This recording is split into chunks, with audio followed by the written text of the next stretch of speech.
fire. I don't want to set the world on fire.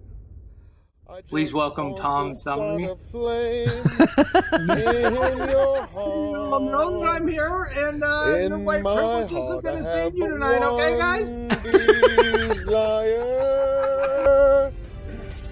No, Village, I'm a centrist. I'm a radical centrist. No other. And I promote radical anti-centrism. I've lost all. There's serious problems on the right and the left, and I don't condone Any government is to monopolize as much violence as possible in order for it to inflict it on as many citizens as possible. I've been on this weird anarchist arc for a few months now.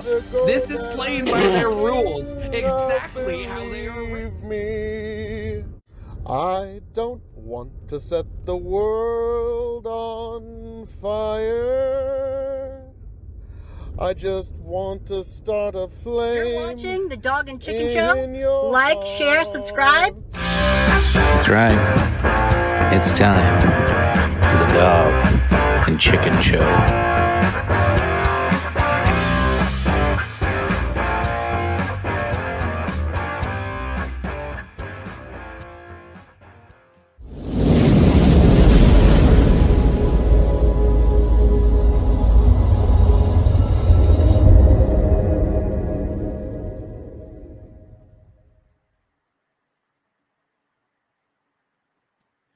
Welcome back. Oh, Phil, you son of a bitch. I am a no-good rapscallion. Tried to steal my thunder? Come on. It's just because chicken's gone don't mean you're going to slide past me tonight, Phil. You will get your chance. It is 137, folks. Episode 137 of the Dog and Chicken Show. Happy Cinco de Mayo indeed. And it is going to be quite the evening here tonight. And as you can see, we are poultry free tonight. Maybe he'll try to make his presence known in the comments or sneak on for a little quick cameo, maybe if he's not in the car, but we shall see. I am Tony fucking G, Tony the Rod 2.0 on TikTok, and you can find me all over those social platforms and shows, all over the Linktree /Big Buckin' Link. You know the deal. All right, Phil, got it in. Go ahead. Folks, welcome one and all to Big Buckin' Empire, episode 137, Roe v. Depp, folks. We are here to discuss the main issues of the day here at Big Buckin' Empire on YouTube and Facebook, and it is I, the man of the hour, the man with the power, the man that makes the other podcast cower, the prince and potentate of the political parlance, the lord of the Scottish Highlands, the conqueror of the ethereal, and one damn handsome man, if I do say so myself, your king of extreme, Phil KOE. You can find me at KOE Nation on YouTube, KOE Nation on TikTok, KOE Nation on Twitch. And folks, it's been a very slow news week. There's just nothing to talk about. I'm, of course, kidding, of course, folks, but we are joined by a very special guest coming to us all the way over from Twitch, folks. We've got the one, the only, somebody online. Good sir, welcome to the show. Introduce the people to the wonder that is you. Well, Phil, thank you so much for welcoming on today. I've encountered you a couple of times over on the Twitch space here and there doing a couple of different things. Absolutely fantastic individual. You were on my panel yesterday. We were talking about various controlled substances and various things like that. Thank you so much for visiting me on my channel. Thank you so much for giving me the opportunity to come and meet all of your friends here on your channel. Again, I'm somebody online. I am a Twitch streamer over on Twitch. I do a lot of different things on there. I host a number of political panels where I approach things from a rather peculiar perspective in comparison with other people that are on there having similar such conversations. I like to do interviews with interesting people that have passions that are interesting to them. And I like to find out why they're so interested in their passions. I like talking to these people about the reason that they get up out of bed today and what they get out of bed to go and do. I find that people that run their own businesses, create their own arts, or just have something that they're trying to share with the world are so much more interesting than people that are just going through their daily routines. And those are the kind of people that I'm interested in talking to. And those are the type of people that I like to talk to on my channel.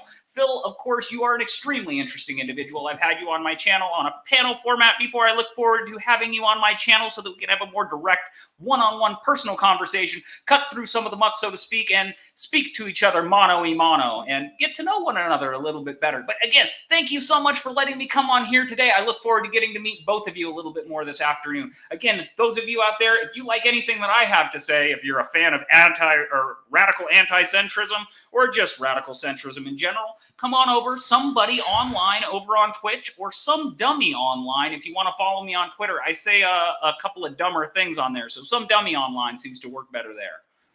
Well, we are certainly glad to have you this evening, sir. And the next thing we're going to get into before we get into our stories is, well, what are you drinking tonight? Drinking, it is my goodness. The 5th of May. It's Cinco de Mayo. I'm not a tequila guy. I do like my rum, and I prefer my rum dark personally. So I'll be drinking Kraken tonight. I've already pre-mixed it. Now, you see, I live where I live, so we got Walmart brand. We drink Sam's Cola in my house, and so we've already done our mix-up over here, but I'll tap it off as I go. Thank you guys so much again for letting me enjoy with your games with you tonight. Oh, no problem. Glad to have you, sir. One of the drinking words tonight is Wade. So you can say Roe v. Wade, but you're going to have to drink. But if you say Roe, you'll be fine. So me, I just opened this Prospero. I'm sure I said that just perfectly. I mean, I'm sure it's just A+.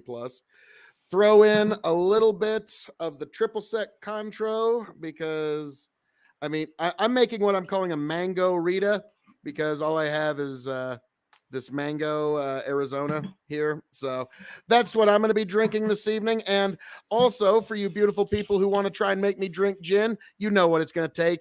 500 stars to get me to take my first shot of gin, but I ain't got to worry about that. None of you got the moxie. None of you got the temerity. None of you got the guts. None of you got the balls to make me take that shot of gin. So I do not worry because no gin shall touch these lips this evening. It will only be beautiful mango Rita this evening. And with that, T, what are you drinking this evening? Actually, not too fucking bad. Well, good. I'll be making these more in the future. On the fly. All right.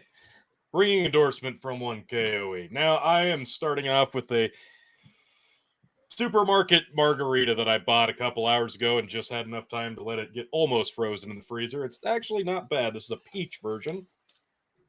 Pretty good. I got a regular classic margarita as well. It'll be thought out by the time I get to it, but I do have some various bourbons. I've got a couple of beers down here if we get to the starboard at all, and I do also have a bottle of gin. Now, those of you not familiar with the starboard, again, I'm going to preface this with we will be doing stars tonight, but once we get into the meat of the schedule tonight, the big topic, the main event, the main reason you're here, the Roe v. Wade stuff, we're probably going to just not even worry about stars until after the fact. So if you want to get them in now. If you want to make Phil drink some gin, I would recommend doing it early and doing it soon. Sooner rather as than you later. know, here is the starboard, same as it always is. 100 stars a minute to mute Phil, because we know that's who you want to mute. Same thing for singing, because you want to hear Phil sing, but make it appropriate with the topics tonight. And of course, for shots and beer chugs, it'll increase by 500 every time. But again, get those in early if you want to do that. And I do want to mention, folks, if you have any big spending on the stars coming up, I would recommend holding off any big spending for here just Andre. In a couple of weeks. It's coming up, and it's coming up fast, folks. I can't believe it's already here. Holy crap. May 20th, Friday, May 20th, starting at 7 p.m. This is the 3rd annual Andre the Giant Beer Drinking Challenge and fundraiser this year, because we are raising funds for the Wounded Warrior Project. All proceeds we raise that night, whether it be $5, whether it be $5 million, they will all go to the Wounded Warrior Project. So if you want to be a big spender, this would be the night to do it, folks. Share this event with everybody you can. We want to have a good turnout. We would like to break 200 total, and that includes the staff on camera as well as all of you in the audience. However many beers get drank, that will be the total, and we're looking for a new record as we do every year. So again, May 20th, be there for it. Whether or not you want to send in a picture or video of you drinking a beer with us, or just mention it in the comments. Every little bit helps. And again, stars count, and we will find some other various ways if you are watching on a different platform such as YouTube or Twitch. So don't worry. We will find a way to make sure that your donations count. Again, all proceeds will be going to the Wounded Warrior Project. Cannot wait for that. Yes. So and that is the 20th of this month, folks. Be right here.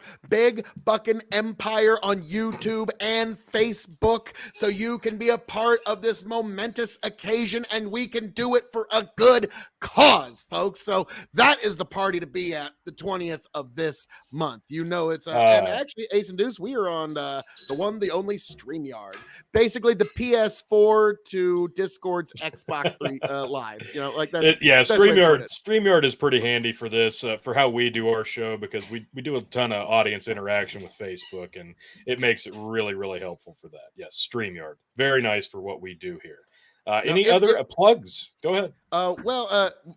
I'm never above shameless self-promotion, but I do want to say we do have some other people that are going to be joining us a little bit later. Yeah, you got to excuse Tony. He's got 4 kids that are all under the age of 7, so he might have to, dip out here once in a while. But yeah, we've got a couple other cast members that are going to be joining us potentially if her kids get to sleep.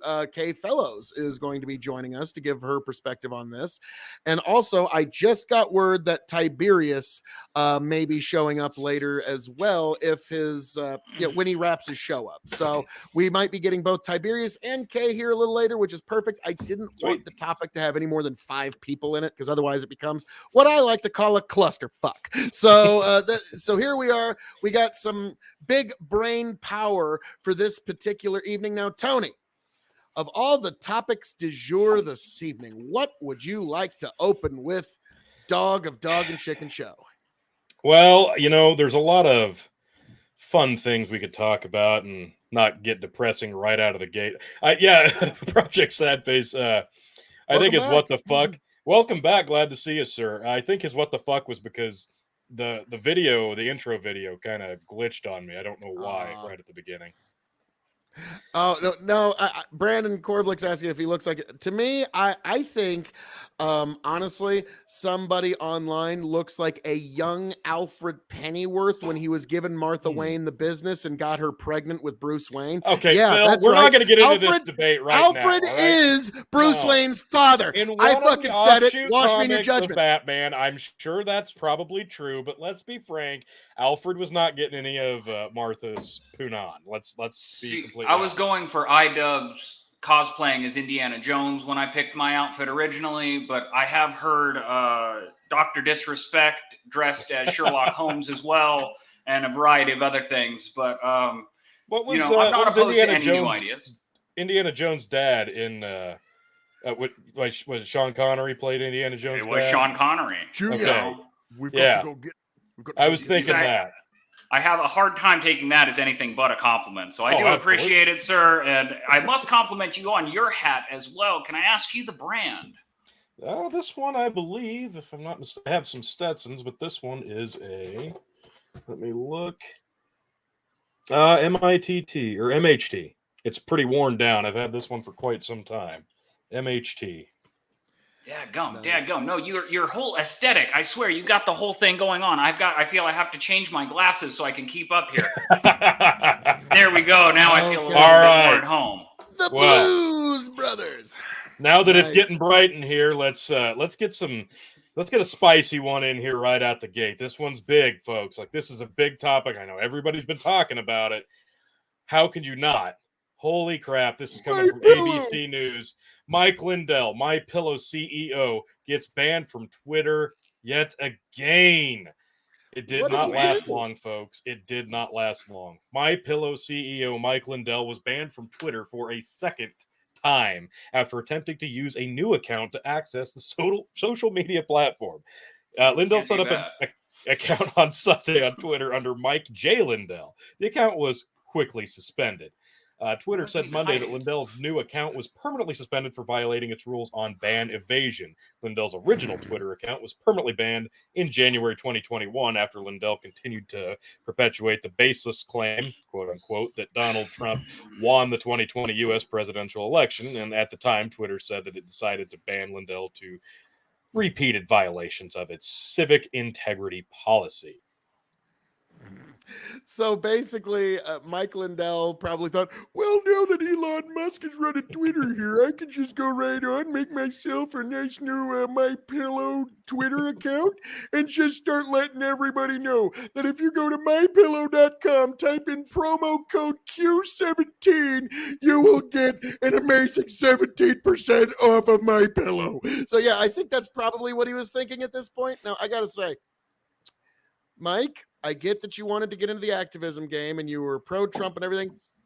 I think this might have hurt your overall ability to sell pillows. Any publicity is good publicity for a guy like Mike Lindell at this point, I feel like. But yeah, I think he jumped the gun on this one a little bit. He probably should have waited until maybe a sale was finalized and Elon goes, on the warpath and slashes out the censorship program of Twitter. But the article does go on to say he felt obligated to get back on Twitter and prove that he, in fact, is the real Mike Lindell, because there were so many fake accounts that he just had to prove that he is the one true Mike Lindell, because we know he's the real Shady, the real Slim Shady. All you other Slim Shadys are just imitating. Now we know, and they did find the real Slim Shady, and he's already been banned again. And I did find it interesting at the bottom of this article. I am Spartacus. No, I am Spartacus. I'm Mike Lindell. No, I'm Mike Lindell. No, I'm Mike Lindell. Now, guys, I think you guys are giving him a little bit of a hard time. He is an older gentleman. The internet is an extremely complicated place. I mean, it's hard to know what you can and what you can't do. And the Logan Paul effect is kind of a good thing. So, I mean, this is sort of helping his brand as a whole, especially amongst the I don't know how to use the internet crowd.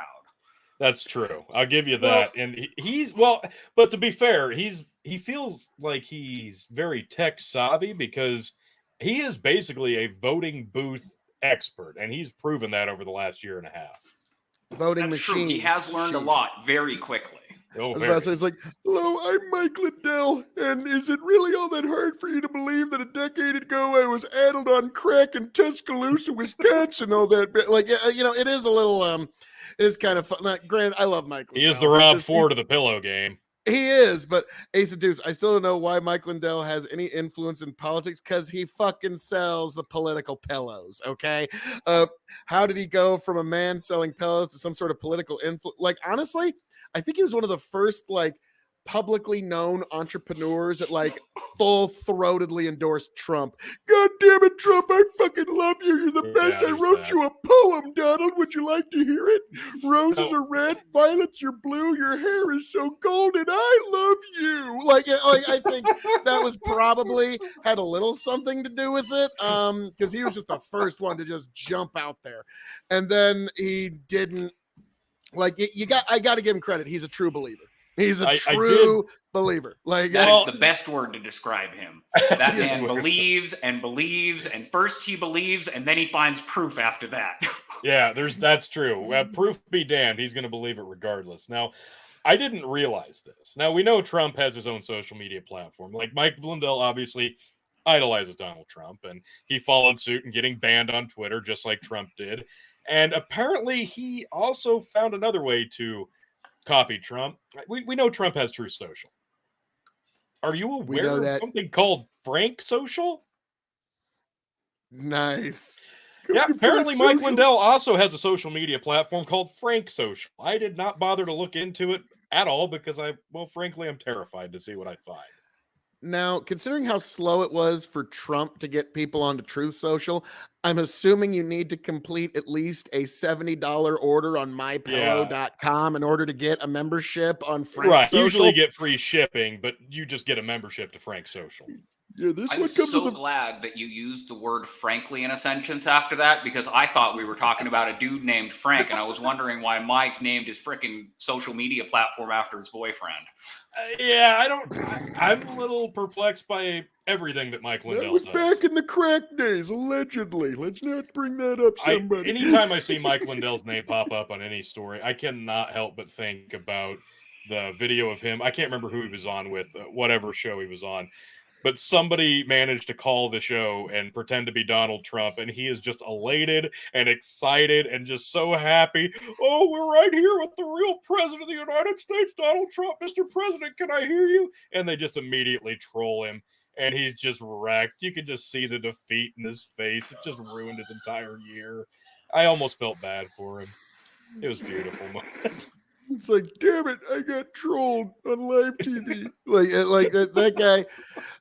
God. But again, God bless him. I mean, now what's funny is his pillows, from everything I've heard and from everything I've felt personally, damn good pillows and sheets. Like apparently, like even the people who like hate, like there was a story about somebody who's working for the Biden White House. They go home to their parents over the weekend over some holiday. And they're like, wow, that pillow and those sheets were amazing on my bed, Mom. Where'd you get? Oh, they're the My Pillow guy. Oh my God, burn them, throw them out. What the fuck? And so like apparently, even if you're a Biden supporter, they're pretty good sheets. So you know, that's what they say. I mean, how much are those pillows though? They better be darn good. Yeah, they're not cheap. They don't give them away. No. They're not. Yeah, they're not like a Walmart pillow that you can get for like somebody $3. Signed me up for something, and every like couple months I'll receive a text message saying, "Hey, check out this link and get like 20% off of my pillow order. Introducing my sheets this week." I didn't sign up for this. Thanks a lot. Probably Phil. Thanks, Phil. Well, yeah. I just wanted to make sure that you got a lot of right-wing advertisements in your. Well, hello, Kay. How we doing?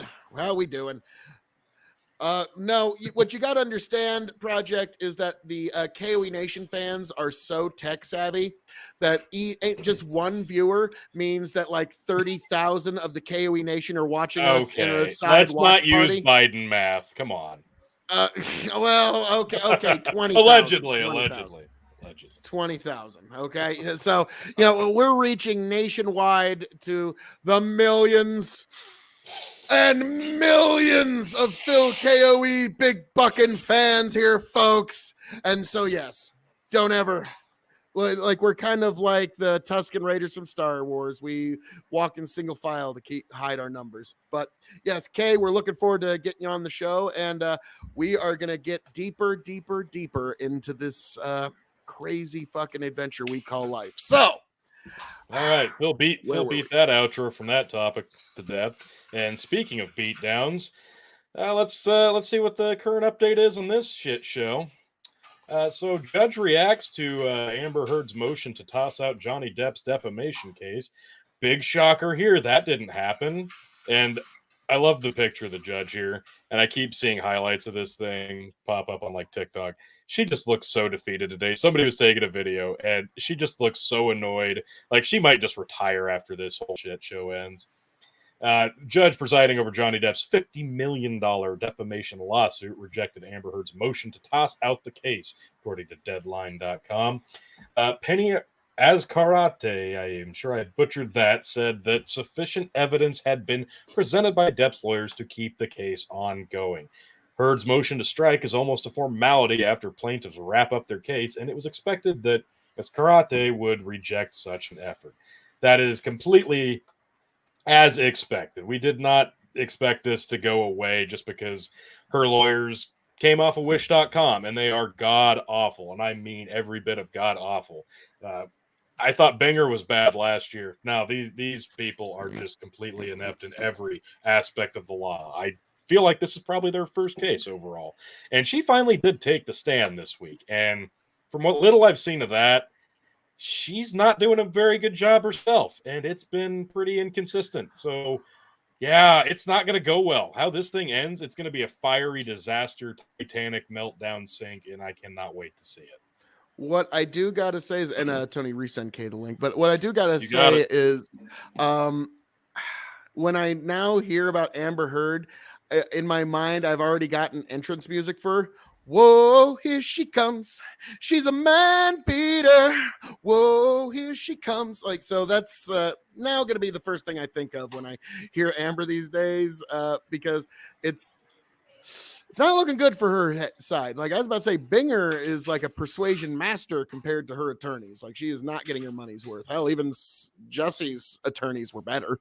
They at least got him out at the end, in the end of it. So I would say this has not been a good case for Amber. And Johnny Depp, he's just been kind of charming his way through it, which I always say you always got to be skeptical of somebody that's charming their way through a court, because you're supposed to be a little nervous and a little stressed when you're in a courtroom. But he just seems as cool as ice, really. So yeah, the acting chops plus how inept the attorneys for her are. I wouldn't be so nervous myself if I were him. Yeah, honestly, I think it is a part of the, Johnny Depp is a fucking top level actor, probably has something to do with it. But something I've always found a little skeptical in this whole trial. Somebody, have you been following this particular carnival at all? So I actually have a little bit of history of spending some time down at the local county courthouses and paying attention to various trials, because most of these things are actually typically open to the public. And the things that I've heard and seen in this trial don't appear to be that out of the ordinary from anything that I've heard going on in, the inner cities, in local municipalities or things like this. I think that there's a lot more media attention, and I'm really excited to see what happens after all of the dust settles in all of this. But things are definitely kind of tending to look one particular way at this point. But who am I to say what that is? It's just a fascinating thing of nobody really seems to take it seriously, as seriously, like when the woman's hitting the man. It doesn't seem to have the same weight to it. Now, granted, there is actually a difference in proportional force, so that's understood. But I just remember one time, I think it was Teen Titans Go. I forget which show it was, but it was two characters that were in a relationship, and the female just slaps the fucking bejesus out of the male character, and I just kind of thought, all right, so that's still going to be acceptable for another generation now. Great. So that's something that I've just kind of noticed. Like, I want to get to the point where there is no, physical violence in any relationship, unless like one of y'all's into like the choking thing, then that's a different thing. But like, if there's just no initiations of the use of force on either side, it's like I always say at the beginning of any relationships, we don't hit, we don't slam doors at each other, we don't name call, we don't yell, we don't dress each other down in public and try to humiliate each other. We're going to treat each other with mutual respect always, and I'm always very upfront about that. Hey Steve, God bless Project Somebody and Tony looking straight up sketch tonight. I'm thinking the Blues Brothers project, like, come on, don't you cannot come on, sketch the Blues Brothers. You're gonna sit here and shit on the Blues Brothers. I can't even, sir. How dare turn on your love light.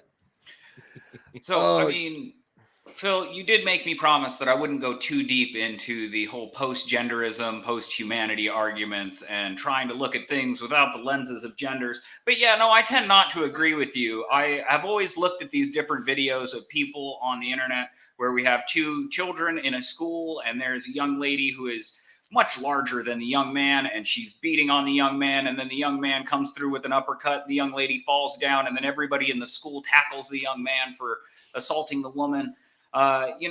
When we're looking at adults and we're dealing with people in consenting relationships, we have different power dynamics, and typically a man's going to be bigger than a woman, but we can't talk about typical situations and pass generalized rules and base social expectations on things, or else we end up with things like, hey, I'm allowed to punch you, but you're not allowed to punch me, which is never going to be a good recipe. Hang on. Stop the presses. The Big Buckin' Empire has been revisited. It's been far too long. We have now been revisited by the one, the only, Kay Fellows. Thank you for gracing this panel with your presence this evening, madam. How are we doing? Well, thank you guys for having me on. I'm doing good. Absolutely. Alrighty. We had to get some female perspective regardless of who was on, because let's be frank, a bunch of guys talking about the meat of the show tonight was going to be questionable at best. So you definitely lend a ton of credence and credibility, and we are just super glad to have you. Thank you for joining us. We needed your expertise to also be a combo breaker to this sausage fest. Absolutely. So, welcome to the show. We're actually talking Johnny Depp, Amber Heard for just a little bit here. Now, curious, have you been following this circus fiasco at all? Oh yeah, I've been following very, very closely. I'm a huge Johnny Depp fan. All right. Well, so how do you think it's going for Amber? Oh, not good. She has definitely exposed the living crap out of herself. I think that she had quite a bit of support going into this whole fiasco, and it's just been dwindling little by little. I don't see how she has any support left at this point. I think that her small little band of supporters that she's managed to cling onto are overwhelmingly people that have been taken advantage of and truly want to believe that she is the victim that she's claimed that she is, but she just isn't. Yeah, belief by default at this point, because it's every day it seems like something has been obviously contradictory, and all the audio tapes that are coming out and the text message conversations between her and other people. It's just everything has been so damning, and even her own testimony has been so conflated and contradictory to what she's saying in the moment. Like, she can't even keep her own story straight. I can't imagine this is going to go anywhere near her favor, and when it does inevitably go in Johnny Depp's favor, I'm afraid to see the flame out that she has, because it's going to be very dramatic, I have a feeling. Well, the saddest thing is that Amber Heard is only known as big as she is because of her relationship with Johnny Depp. I mean, who knew who Amber Heard was outside of, oh, she's an Aquaman and she used to be married to Johnny Depp. She was a very, very nobody doing small time, like, Nicolas Cage type shit, but never got her big break to where everybody knew who she was. So, I mean, quite honestly, a lot of people believed that her marriage to Johnny, because of the age gap and because it seemed like this was the most random coupling ever, a lot of people have been under the assumption that probably it started with her clout chasing. That's fair. I'd say Nobody wants to Pirates of comment. the Caribbean movies. Yeah, no, I'm not sure how relevant that maybe necessarily is. Like, my wife's a famous Twitch streamer as well. Whether she's bigger than me or smaller than me is irrelevant. I don't like to reveal who this individual is so that it doesn't influence anybody's opinion of myself or herself based on who either one of these people are. It helps in social situations. I could understand where it would be a good idea. I could also understand where it might be a good idea to reveal to everybody like this deep, intimate relationship. But I also find that involving the public in private affairs is very rarely a very good way to go about things. Granted, according to the court case and all the things that are going on, we're seeing a lot of other things. I just don't know, like, how big of a star, how successful in her career she was before or after the relationship started. I don't know how relevant all of this may be. Well, I mean, I think that it would be interesting to know, as far as breaking down this whole situation, like, where did it start? What was the purpose? I mean, did she go into this relationship with an intention, or was she truly in love with this man and it spiraled into a absolute shit show of not just physical abuse? I mean, quite honestly, the physical abuse is probably the least horrifying thing out of all of this. It is the emotional and psychological abuse that she has inflicted on this man. And I think that it would be interesting to know if this was the goal going into the relationship, or if this is just something that this is a woman that is very, very deeply troubled and has a sincere need for a lot of psychological help, that unfortunately he was the person that was there to take the brunt of it. Now, if I may, for just a moment, this is something that even if you were to bring him into court and have him swear, I don't think he would say it honestly. And this is just circumstantial. But you remember that time when Amber was dating Elon Musk, and suddenly when they were out and about, Elon had all these marks on his face? Just saying. This might be a bit more indicative behavior. This might be something that she's... there's the cameo. He made the comments, at least. All right, we're not completely poultry free tonight. Hello, chicken. May your travels be well. Well. Yes, we've got a crazy cast of characters this evening, but I know that's a bit of circumstantial evidence, and that's one of those things that in a court, it wouldn't hold up. But in the court of public opinion, that is damning evidence, unfortunately. Well, and that's the thing. The court of public opinion, regardless of the outcome of this, like the damage is done. Like Johnny Depp said, what have you lost? Like nothing less than everything. Because regardless of the outcome, even how good he comes out looking from this, the damage is done in a lot of people's eyes who, like Kay said, are going to believe Amber Heard regardless of her innocence. So and this is the same stigma for anybody who has false accusations or real accusations, regardless of the outcome. It's not like people forget, and especially those close to you. The stigma still remains, even if they believe you. It's still there, and they still think about it to some degree. Oh yeah, like that's the problem is like Ronald Reagan said after he had been vindicated in some, I forget what the hell it was even about, but he said, well, that's very nice that I've now been completely vindicated. Now who do I go to see to get my reputation back? Yeah there's nobody to go do that. So that's the problem with these accusations. But you've noticed that like over the years they're starting to have less teeth. Like an accusation 5-6 years ago was pretty much the end of somebody's political career. Now it's almost kind of like a measure of, oh, okay. Like the guy that's running for governor here in Nebraska just had a sexual misconduct allegation. And basically it's like, okay, if he can weather this storm, he's fucking safe for the rest of his political career. That's how it is now, because you can almost like if you've made any measure in this world, if you're going to do anything of any consequence, you can almost set your watch to the fact that there's going to be some sort of accusation of some sort of impropriety against you at some point against somebody from somebody. So there is something to this, okay? We'll go back in the good old days. Just to be accused of something was such an assault upon my character. I'm so humiliated I can no longer show myself in public. And to be the president and to be accused of such a thing is so disgraceful that I will resign. Now, we've only been accused of something. And as time has gone on and lawyers have become more litigant and everybody has gotten more used to the idea of it's not over until the fat lady sings, so to speak, everybody's trying to fight this out to the bitter end. And again, we're discovering this amazing feature of Logan Paul syndrome that I don't want to say that cancel culture isn't a thing, but gee willikers, your target base and the people that love you are going to love you because they love you because you say the things that you say. And it doesn't matter how loud you say them or where you say them or what your opponents say about you. A lot of times the people that love you are going to love you. Now, if you come out and you say something totally egregious that your fans aren't going to agree with you on, I don't know that this is canceling so much as you saying something that made your fans go, I don't know about this guy anymore. Well, that's totally fine, just so long as we can still, like, click on the content creator and hear what they have to say from time to time, rather than being just disappeared down the 1984 Orwellian memory hole. Like, so long as we can at least do that, that's totally fine. That is kind of the thing about the internet, though, is the amazing thing about all of the variety of amazing websites all over the place. And I hate to bring it back to our last story. Mike can still have a Facebook account, and if he needs to put his promo codes out, he doesn't have to do it on Twitter. That's not the only social media game out there. I hear Trump's got one, and shoot, I hear he's got a buddy named Frank that built him one too. So, like, well, what we don't really need to worry about is because, like, leftists said for years, well, if you don't like it, you can just make your own platform. Elon Musk said, I'll do you one better. I'll just buy me one. And so now we're about to see what that's about to look like here in the very near future, folks. But Mike Lindell jumped the gun. He thought, Elon's taking over. Surely I can start a new Twitter now. No, you got to wait a few more months.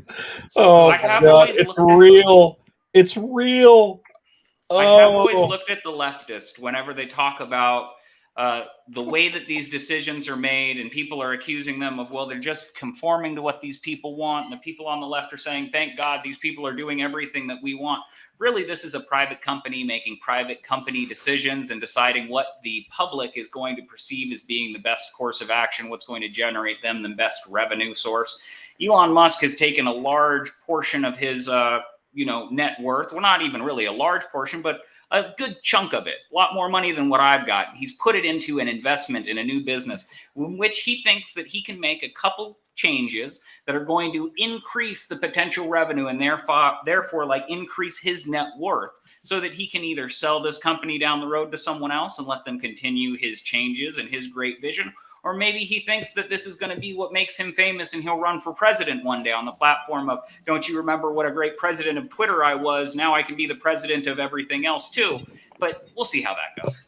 Now, I got to say once again, folks, stop the presses. This is an unprecedented show we have this evening. We are now being joined not only by Kay Fellows, thank you for gracing this panel with your presence, but the one, the only, the big brain motherfucker himself, Tiberius fucking D. Welcome to the show, good sir. Hey, how's it going, everybody? Hope you're doing well. Oh, goodness gracious. Now, I got to ask, Tiberius, I assume, I'm sure everybody here does as well, but are you about to sign up for franksocial.com like we all are? Because this is a must. This is going to be the hot new social media platform. I don't know how we get the streaming on there, but it's going to happen next week. Wait, is it like, correct me if I'm wrong, this is My Pillow guy, right? Yeah, that's Mike Lindell. We found out earlier. Mike Lindell's Frank Social. This is the he rejoined Twitter. He rejoined Twitter on Sunday, only to be banned again after about 3 hours because they don't let you come back yet. So he followed Trump in getting banned on Twitter, and then he also followed Trump in making his own social media platform, and I can't wait to join it. I just can't wait. Sounds like cancer in a box. Ouch. Oh, it's going to be horrible. It's going to be absolutely horrible. I can't wait. It's called the marketplace of ideas. It's a beautiful thing. It's an American concept. I love it. I hate it. Stop doing this to me. Say what you want. That crazy son of a bitch can sell some pillows. Yes, but let's be frank. Him getting into politics really fucked with his ability to sell pillows. Okay, like I'm guessing he sold less pillows than he would have otherwise. He won't even. I still haven't gotten over his very, very small appearance in the Abby Johnson movie. I was like, I'm sitting in a theater, I'm like, is that the My Pillow guy? It is. Hey, Kate, can you turn your mic down just a little teeny further? Yep. Okay. Oh, yeah, you wouldn't want to be louder than Phil. He hates when that happens. No, I could just see Tiberius like, oh my God. Like, yeah, it was just like, but no, it was one of those like, all right. Sorry, Tiberius, I'm totally throwing you under the bus here. No, you're fine. I'm not trying to be rude, but I totally did do that. So okay. Desperado Sensei says, push the boundaries of what is, quote, free speech, where without breaking the law, I wonder what voices would get, quote, silenced. Well, I've always been a believer that sunlight is the best disinfectant. And if you want to run to the intellectual hall monitors, that's just a way of implicitly admitting that maybe your ideas aren't quite as good as you think they are. So well, you thought it was bleach. Come on. You bought into Trump saying it was bleach. It's bleach. Come on. He never said that. He said the potential of injecting disinfectant. He never said bleach. Never. So, all right. So, why do you do this? We've touched on Mike Lindell and Johnny Depp and Amber Heard. Shall we get into it, or do we want to? I think we should. I think it's time to get into the main event because, like Tiberius K, somebody online, it's just been such a slow news week. There's just really nothing to talk about this week. There's really it's been pretty just ho-hum business as usual. Nothing really, no big controversies, no giant court decisions of the century that are going to be. We were talking about controlled substances on my channel. Well, we're now about to be talking about a very uncontrolled substance, the mob's rage. We're getting into that very soon. So, Roe v. Wade. Gummit. Dang it, because Wade is one of the drinking words tonight, folks. So, all right, so Roe, the Roe decision. Wow. So this is why we usually use Wikipedia, because apparently Britannica.com is just super damn busy. Wow. Those of you unfamiliar with Roe v. the W word, legal case in which the U.S. Supreme Court on January 22nd, 1973 ruled 7-2 that unduly restrictive state regulation of abortion is unconstitutional. In a majority opinion written by Justice Harry A. Blackmun, the court held that a set of Texas statutes criminalizing abortion in most instances violated a woman's constitutional right of privacy, which it found to be implicit in the liberty guarantee of the Due Process Clause of the 14th Amendment, nor shall any state deprive any person of life, liberty, or property without due process of law. And yes, this week has been a little bit tumultuous, to say the least. We're finding that there is a leak that was starting in February. The Supreme Court was kicking around the idea of overturning Roe v. Wade. Now we can speculate. We can start there. Let's speculate why this is the first big Supreme Court leak, whatever. Why is this happening? What's the goal here? Is it a real leak? Is it not? What do you guys think in terms of the speculation of how and why this got leaked?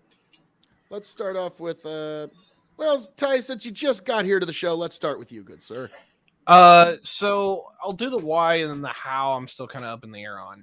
The why is this is such a big deal that no matter if you are on the right or you on the left, you have a very damn good reason for letting everybody know what's coming down the pipe on this one. This is one of the political events of the decade. And we're only 2 years into the decade, but I'm 100 or 2 or 3, but 100%. Like, this is overturning 50 years of statute, I guess. There's stare decisis is what the term of it is, but it's overturning about 50 years of that, if not more. Holy crap! Like, literally, I was talking with my folks about this. Like, you look at lawyer movies for the last 40 years, if they don't mention, Roe, holy crap. So long story short for me is this. The whys are, this is huge. And the sooner everybody knows, the better, because if anyone's going to change their mind or you're going to start banging the drum, do it now. I actually don't blame somebody for leaking this. The question is how. I'm not an insider when it comes to Washington politics. I'm usually wrong on 90% of what they do because they're quite honestly insane. But when it comes down to what is happening here, whether that person should be let go, fired, I don't really care. It's not my prerogative. This is not really a me thing. Simply putting it this way, if people didn't think that this was going to have a huge blow up effect when it was announced, you're just seeing this ahead of time. Now, Kay, what is your take on this? Well, it really depends on who you ask. I have the benefit of being in both the pro-choice, the very, very pro-choice leftist circles, and also being in the very, very right-wing pro-life circles. And it really depends on which side that you ask. If you talk to the pro-lifers, they believe, their theory is that an extreme, somebody that is pro-choice, that is working for one of these more conservative judges, saw what was happening and decided to leak this. Leftists have a different theory. They believe that the conservatives were actually the ones that leaked this, because if you look back at just how politics works, it would be in their benefit to leak this out, because judges are significantly less likely to change their vote because they don't want to be seen as having changed their vote due to the peer pressure of society whenever they're supposed to be an unbiased court. So, as far as I'm concerned, I don't think that it really, really matters why it was leaked or who leaked it. The point is that it's been leaked and we have to deal with the fallout. And quite frankly, I don't think that either side is doing that very well right now. And to somebody online. Yes, sir. What is your take on the leakage here? We got a very drippy faucet over at the Supreme Court. I think that everybody's very interested in everything. And I think that the more that everybody has cell phones and social media accounts and friends and curious family members, golly, man, when you find out that there's a new thing coming out, you just got to tell everybody about it. And it's kind of inevitable. This is just something that's going to happen. I don't necessarily know who did it and why did it and what did it. I'm kind of into the whole thing about the chaos of the universe and things that are going to happen. It's kind of going to happen.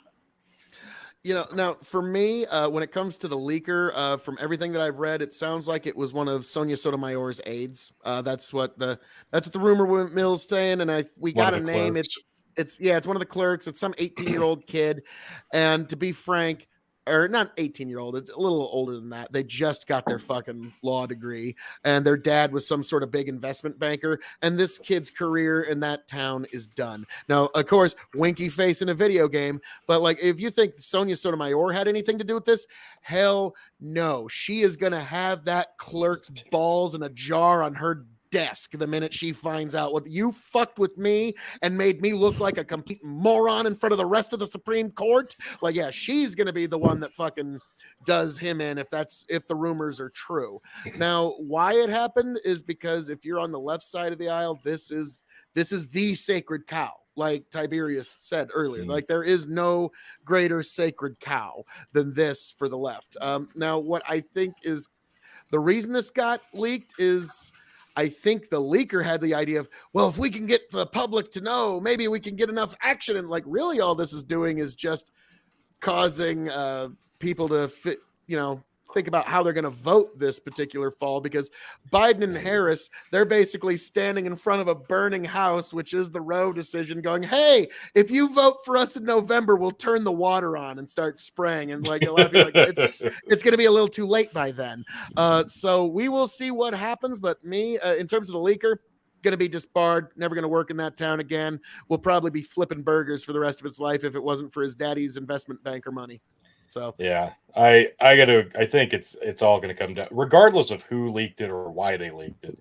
I would assume that the big impetus would be the midterm elections coming up. For whatever reason, they thought leaking it was going to influence it one way or another. Now, whether that was to make the Democrats look even more inept heading into that, or whether it was just to light a fire under their ass, because the last time the Democrats got pissed off, well, we got Joe Biden in office. So it worked to a degree in that regard. But I think that was probably the reason. Like, we had to stir the pot one way or another to get an outcome that wasn't just an absolute landslide, which many are predicting come the midterms. So I think that's where it all stems from. Now, I was about to say, that's kind of my I was going to say, that's kind of my two-for question that I've got for everybody here in the panel and for all of you in the audience. Do you think this is going to have a significant impact on the midterms if it goes one way or the other? Because to me, I'm of the opinion that everybody's dug in like a tick and they're not moving on this, and they haven't moved in 20 fucking years. So I think I don't think this is going to, because even when you say, well, what about the moderates? What about the moderates? The moderates have figured out which side they're on by now. So I think that would be one thing to consider. But I'm curious what all you think about in terms of the midterms. And the other big question, is any conservative justice going to cross over to the liberal side and save Roe? And if so, who? Because you'll notice in these big cultural issues, the liberal justices never have they ever crossed over to the conservative side. Liberals get what they want out of their justices. It's only the conservatives that ever have to worry about one getting wobbly. And so I think it's probably going to be most likely Kavanaugh, but could also be Amy Coney Barrett. And with that, what do y'all think? Go ahead. Let's start with Kay. Ladies first. I am a chauvinist and I'm old-fashioned, so ladies first. I have to agree with you. I still have my eye on Kavanaugh. I've been watching him like a hawk. I did not have much faith that he was even going to be on this side in the very, very early deliberations. I am pleasantly surprised, but especially with the amount of pressure that he went through with his confirmation, all of that, the amount of pressure that he's about to be under it's going to make that look like child's play. They are going to come for him and his family and his loved ones like he has not even seen. And I do feel for him, but I do hope that he stands strong in his stance because, of course, I believe that he is on the right side of this. But I do disagree that to somewhat just in regards to moderate voters.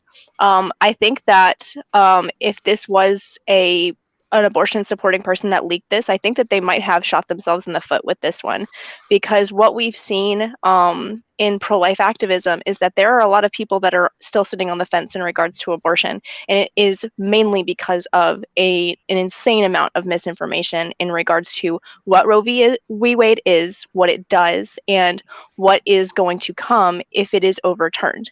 Because you have statistics telling us that 63% of the voting population supports Roe v. Wade, but we also have statistics of 60 or 70% of voters also supporting restricting abortion to the first trimester, and those are conflicting opinions. But a lot of people don't know that those are conflicting opinions because they don't know what Roe v. Wade is.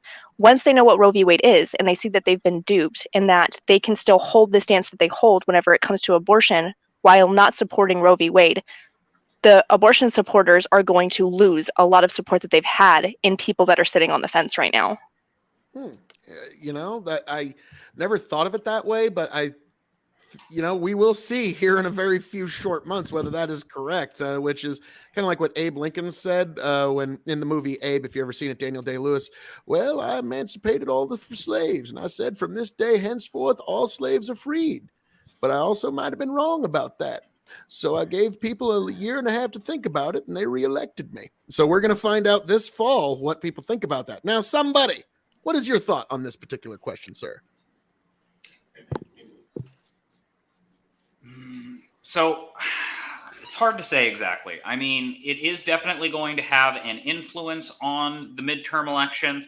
I think that there's a big issue that the left is having with apathy as far as motivating their base. And I feel like this may feed a little bit of encouragement to that side of things. I feel like this may also be the victory that the people on the right have needed to keep their furnaces going, so to speak, in order to keep them, moving into the right places and doing the right things. It is going to be very hard to tell. This next midterm election is going to be a very contentious one. I am not sure how it is going to go.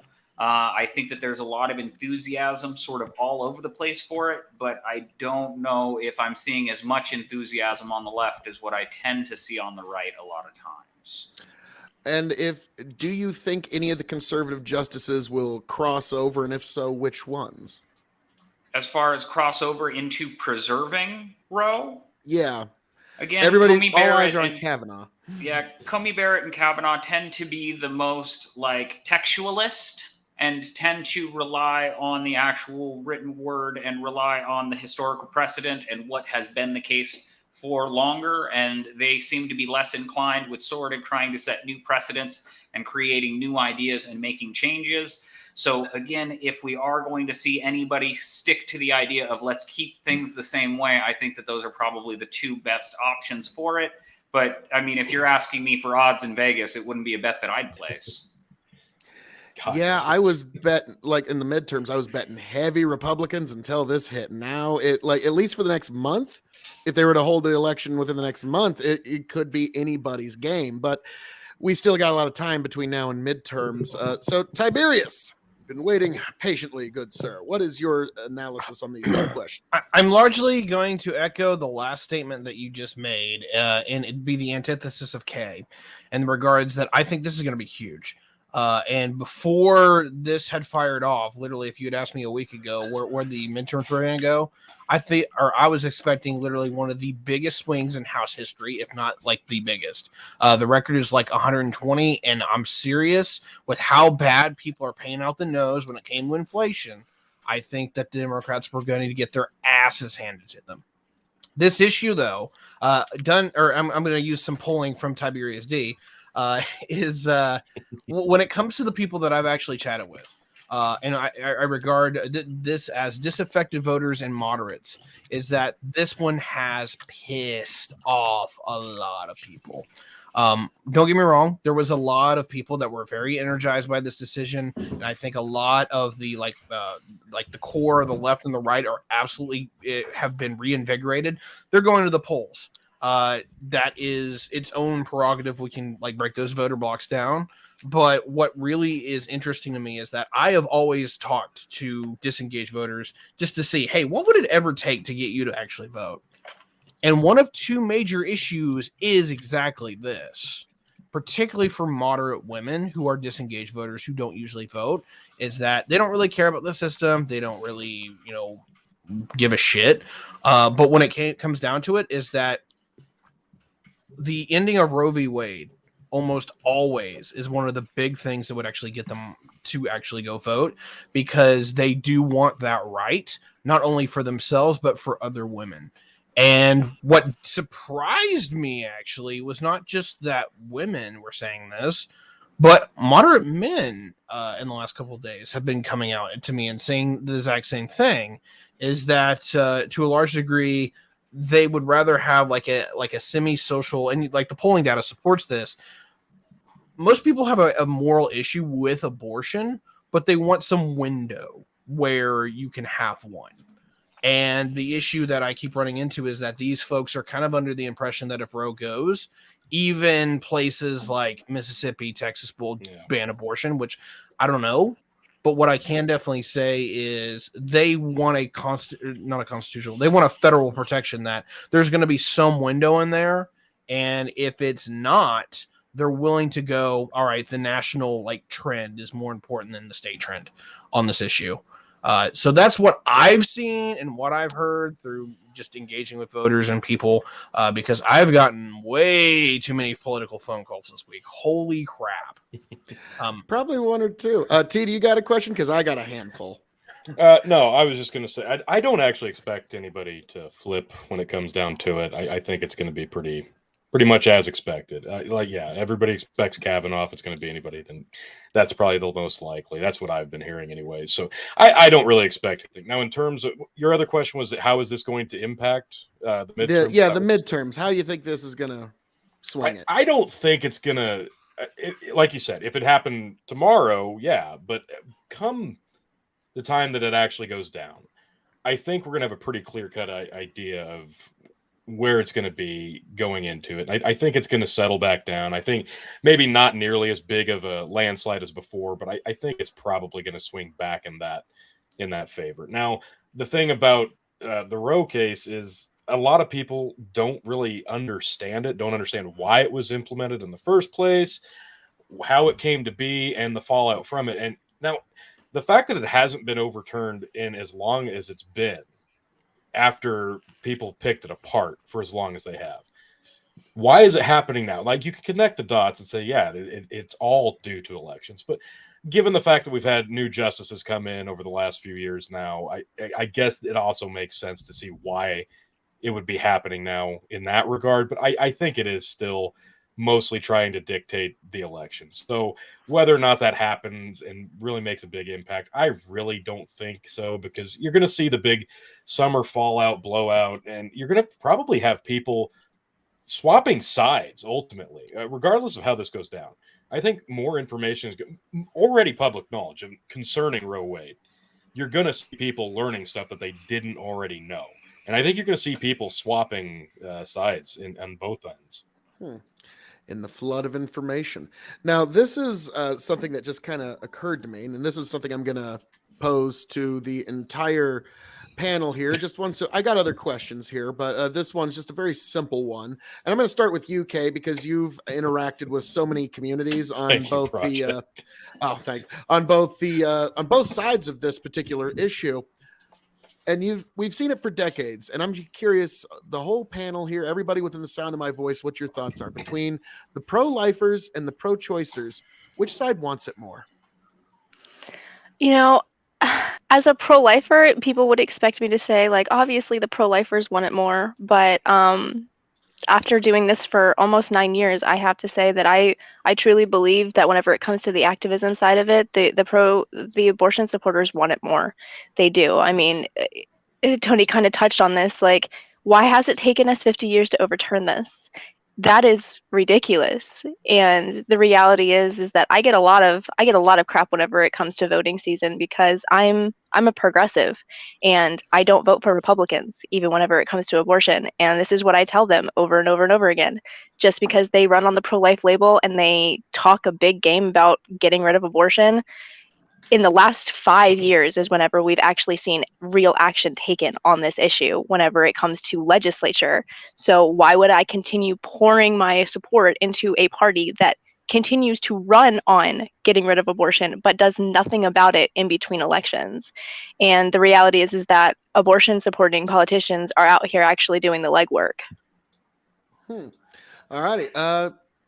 Somebody online, who do you think wants it more? So, I mean, what we really need to talk about is who is the group of people that is wanting this at this point. We need to kind of ask, how much do each of these groups want what they want? I feel like a majority of the pro-life individuals fall into a number of different particular groups, and they want it for their particular reasons. I personally tend to lean toward the libertarian ideology a little bit more. I like the government to leave me the heck alone. And I know that a majority of people on the left start talking about women's bodily autonomy. And honestly, if you guys are familiar at all with the political compass, I feel like I just stole 3/4 of it from you guys. And I don't know how the other 25% is going to be able to say that we want it more when we got more guys than you. You know, I could understand what you're saying there, but like to me, it's almost kind of a matter of passion and energy. Like, which, like, because like I understand what Kay's saying entirely, but also like I've been to some very evangelical churches, and the energy and the passion to get this decision, this is big. Like, trust me, the evangelicals are, well, maybe not popping champagne tonight, but popping their grape juice this evening. But Tiberius, in your opinion, who wants the? And I think he just kind of gave us all a little middle finger there. I do kind of have to comment on that a little bit, Kay. I mean, it doesn't matter how bad my crazy uncle wants me to want it. I'm not going to want it for him. But go ahead, Tiberius. Yeah, no, like my sinuses are depressurizing because the weather here can't figure out what the hell it wants to be. Yeah. It sucks right now. But anyway, long story short, who wants it more? I'm going to put it into two different categories. When it comes to actual pure fervor, like the right has this. The pro-lifers have this in the bag as far as pure fervor. But when it comes to the numbers, the left has this by sheer number or by sheer weight. They have their passionate ones, but the problem is like the people who are most passionate about being pro-choice make most people want to puke. Because there is a level where a lot of folks who are like kind of like in the middle here throw the fetus in the bin and they just like roll their eyes in the back of their head and start screaming, you know, like fucking repent. There is a level that is absolutely the case. I don't think anyone looks at outside of like decently far left people. Look at the pro-life committee and go, all right, yeah, these people are moral scum and abominable. There are people that frame it as you're anti-woman and you don't believe in women having choice. But I think almost any calculus that you swipe at this, unless your moral axioms just kind of don't exist, people put some moral weight into the possibility of the child, whether you call it a fetus or a clump of cells, all the way up to is a person. That whole gambit there is moral weight. And basically in a long shell is that I think the fervor definitely hits the right, but there is a lot of people that have some weird ideas when it comes to American policy. Like we're a socially conservative, economically liberal nation, but there's a few issues that we kind of go the inverse of that. And this is one of them.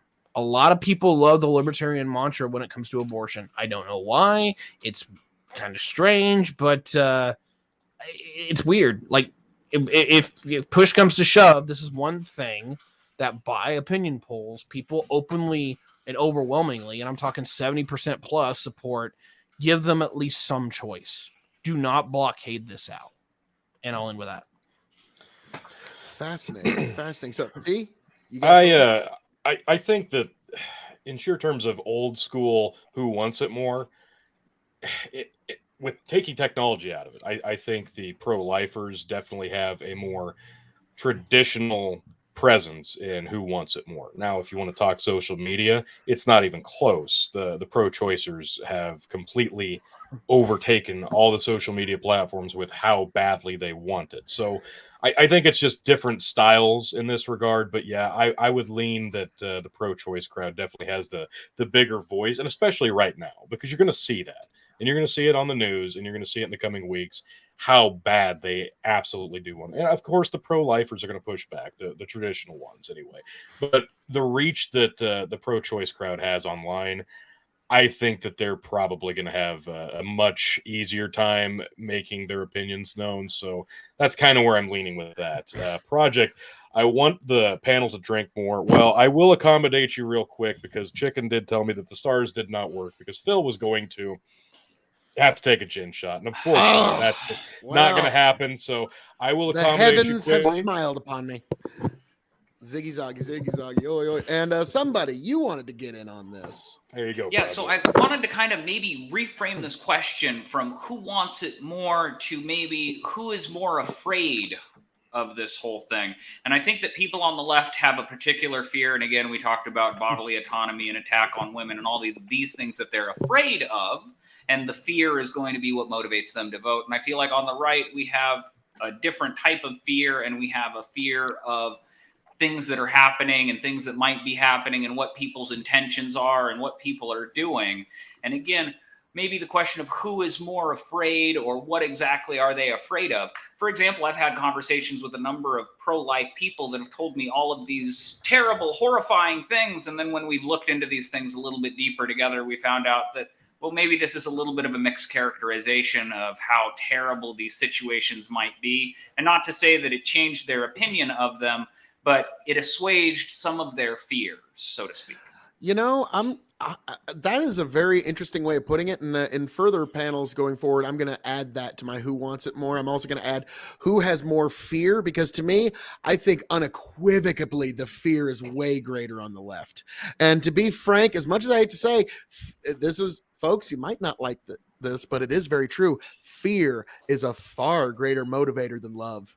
Okay, it just is. We cannot like that about human nature, but it just fucking is. If you go, I would love if you went to go do that versus go fucking do that. Like, it's two entirely different things. That's a great motivator. But one thing to keep in mind. I gotta pop this comment up from Amanda because I could tell Kay's skin crawled when she saw it. So I did want to give Kay a chance to respond to this. Amanda chimes in. You can never get rid of abortions. Making it illegal just makes it more dangerous for the poor and same accessibility to the rich. So we, the pro-choice, stay more vocal. And then she followed it up with, had this conversation with a French journalist on Sunday. They loved my view of abortion as recycling. If life does begin at conception, sending back around to go to a person who wants it, a better option than it's staying with someone not wanting it. Kay, go ahead. I'm gonna go I know throw you up. Want to. Yeah, bring it back. This is not at all an uncommon argument. It's actually probably one of what I would consider the default arguments, especially in the last few years, with there being a very, very high chance that Roe was going to go back to the court. It's one of the fear-mongering tactics that a lot of abortion supporters use, because quite frankly, that is all that they have left in their arsenal at this point. They have to scare people into supporting abortion, because otherwise they are going to lose support, and they know this.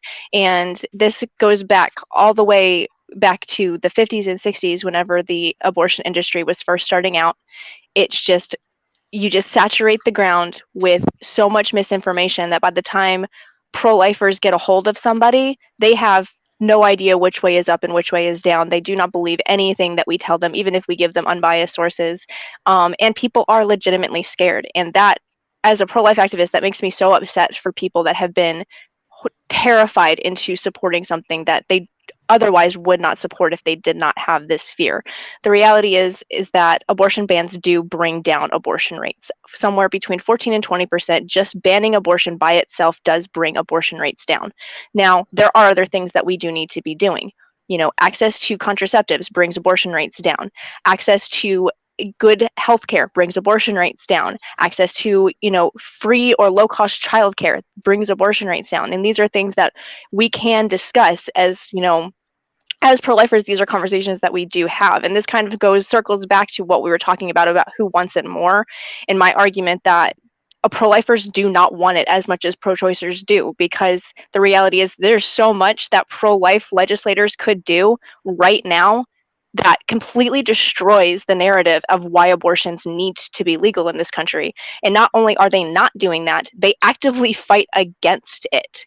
And that is why, at the end of the day, pro-choicers do win out in the argument, because they do have a solid logical inconsistency whenever it comes to pro-life legislators. They say that they care about life, but the reason why we get called pro-birth sometimes is because of politicians sitting in office right now that claim to be pro-life but are doing absolutely nothing to stop abortions from happening. You raise an excellent point there, but it's something that I've actually had to address a couple of times on a few different panels in the last few days. Is you get this argument, and it's some shape, form, or figure of, well, you might be pro-life, but what about if the child has an inadequate access to resource across their life? What about that, huh? And to me, it's like, I bet there's quite a few people within the sound of my voice that could raise their hand and say they had a very inadequate access to resource while they were growing up. And to me, I always say, what roll of the dice would you rather take? Have no chance at all, or at least have a chance?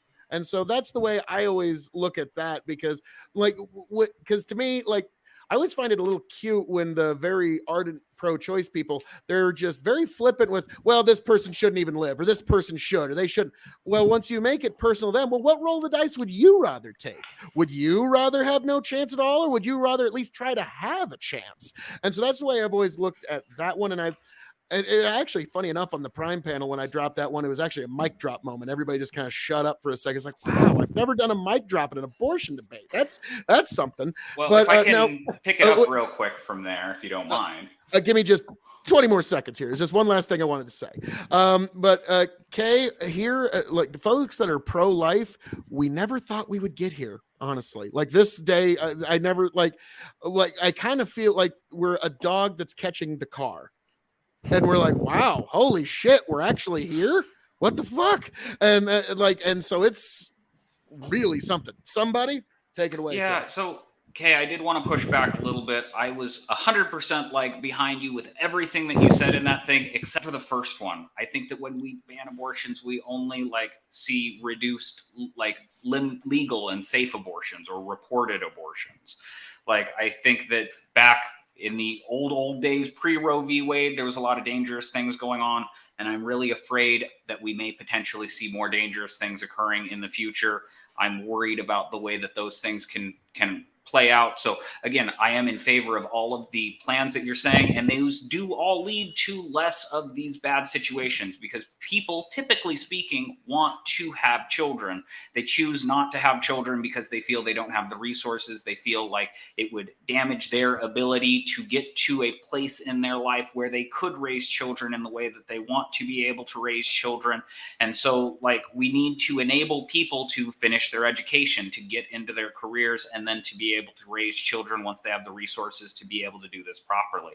I think that if you go into like our federal prison system and you ask these people, hey, how is your relationship with your parents? Most of these people would tell you things like, my parents never really wanted me. My dad wasn't around a whole lot. I didn't know either one of my parents. I was in the system my entire life. Nobody really wanted me. Nobody really loved me. And I think that when you have someone that is going to have a child that is not extremely enthusiastic and passion beyond all belief and extremely excited to bring this life into the world and devote all of their time and energy into turning this into the best possible human being that they can, oftentimes we see people in really bad situations. And I wouldn't ever want to say, well, these people shouldn't have a chance and these people should have a chance. But what I am saying is we need to make sure that we are giving everybody the best possible chance that we can. And I don't want to sound too frickin' red hat and change my frickin' thing to the one with the star on the top, because goddamn, I love America and I love the way that our markets work. But we do need to make sure that there's a way that the common man in this country has enough capability, enough resources to be able to raise a family and get their children to school and put food in their belly and make sure that they're not out on the street doing terrible things because they can afford childcare and after school programs and all those wonderful things that made all of us so smart, or at least those of us that could afford such things. I wish I would have been able to go. Maybe I wouldn't have been such a dummy. And I totally hear what you're saying. And like, that is a very, very real concern. And, you know, whenever I said earlier that, you know, I don't think that either side is really handling this news very well. Like, you know, I'm going to call out my side first. You know, Roe v. Wade we get told that Roe v. Wade is being overturned, and we have pro-lifers, you know, dancing in front of the Supreme Court about how, you know, they're dancing on the grave of Roe v. Wade, while some people are genuinely scared that they're going to, because of pre-existing health conditions or whatever, you know, that they're going to get pregnant unintentionally and end up dying because they don't have access to care that they need. There's just so much fear. And one of those fears is that, you know, you're not banning abortions, you're just banning access to safe abortions. And this actually stems from a deceitful lie that actually stems from the original Roe case, that, you know, the whole coat hanger thing, that overwhelmingly abortions that happened before they were legal were happening, they were self-induced, they were quote unquote back alley. But the reality is that majority of illegal abortions that took place prior to Roe were actually done by medical professionals, and there was actually no significant decrease in the number of women that were dying from illegal abortions after Roe was passed. And so whenever we're talking about illegal abortions and back alley abortions and the danger of abortion, if you want to make a comparison, we should talk about the women that have died during legal abortions, about clinics that are not passing, you know, safety regulations, but are still being allowed to perform abortions on women, even though they are not up to safety codes in their state. You know, these are things that we've seen over and over and over again. And the reality is that the abortion industrial complex does not care whether or not they kill women, whether it's legally or illegally. So, and at the end of the day, abortion ends in the death of a human being 100% of the time. And sometimes the reality is that it ends in the death of two human beings. And it's so not a human being yet. And you can't actually, like, it is human tell me DNA. that when we tell someone, hey, this is going to be a doctor that's doing it, but they're going to do it at their house because they can't actually take you into the hospital and use all of the drugs and the instruments and the sterilized things, that it's going to be just as safe because it's still a doctor that's doing it. Like, again, and I don't mean to be outrageous and say it's not this thing. Here. Give me a moment for please, KOE. Again, you can't tell me that someone, like, I'm going to take you out of, whenever we do a medical procedure, we put them in the best possible situation that we can. We get them as much light as we can. We make sure that we sterilize absolutely everything, even if it technically doesn't matter. This is the way that we try to do things so that we can try to preserve life to the best degree that we possibly can. And every time we reduce one of these precautions that we're taking to ensure that we're preserving life, we're increasing the risk to these people. So again, by saying that these people can't have access to the facilities where these things should be done, if they were regulated with the proper oversight that is supposed to happen in these situations, that, oh, they're going to be just as safe because the doctor is still the same doctor. There's all of these other pieces of the infrastructure that are missing that make it so that this is safe. And again, I don't mean to insinuate that an unborn child isn't a baby, but there is a process that occurs, because I don't mean to get too vulgar on your show here, KOE, but I got a trash can over here that might be full of a bunch of babies, and I swear to God, I'm not a freaking murderer. Uh-oh. Naughty.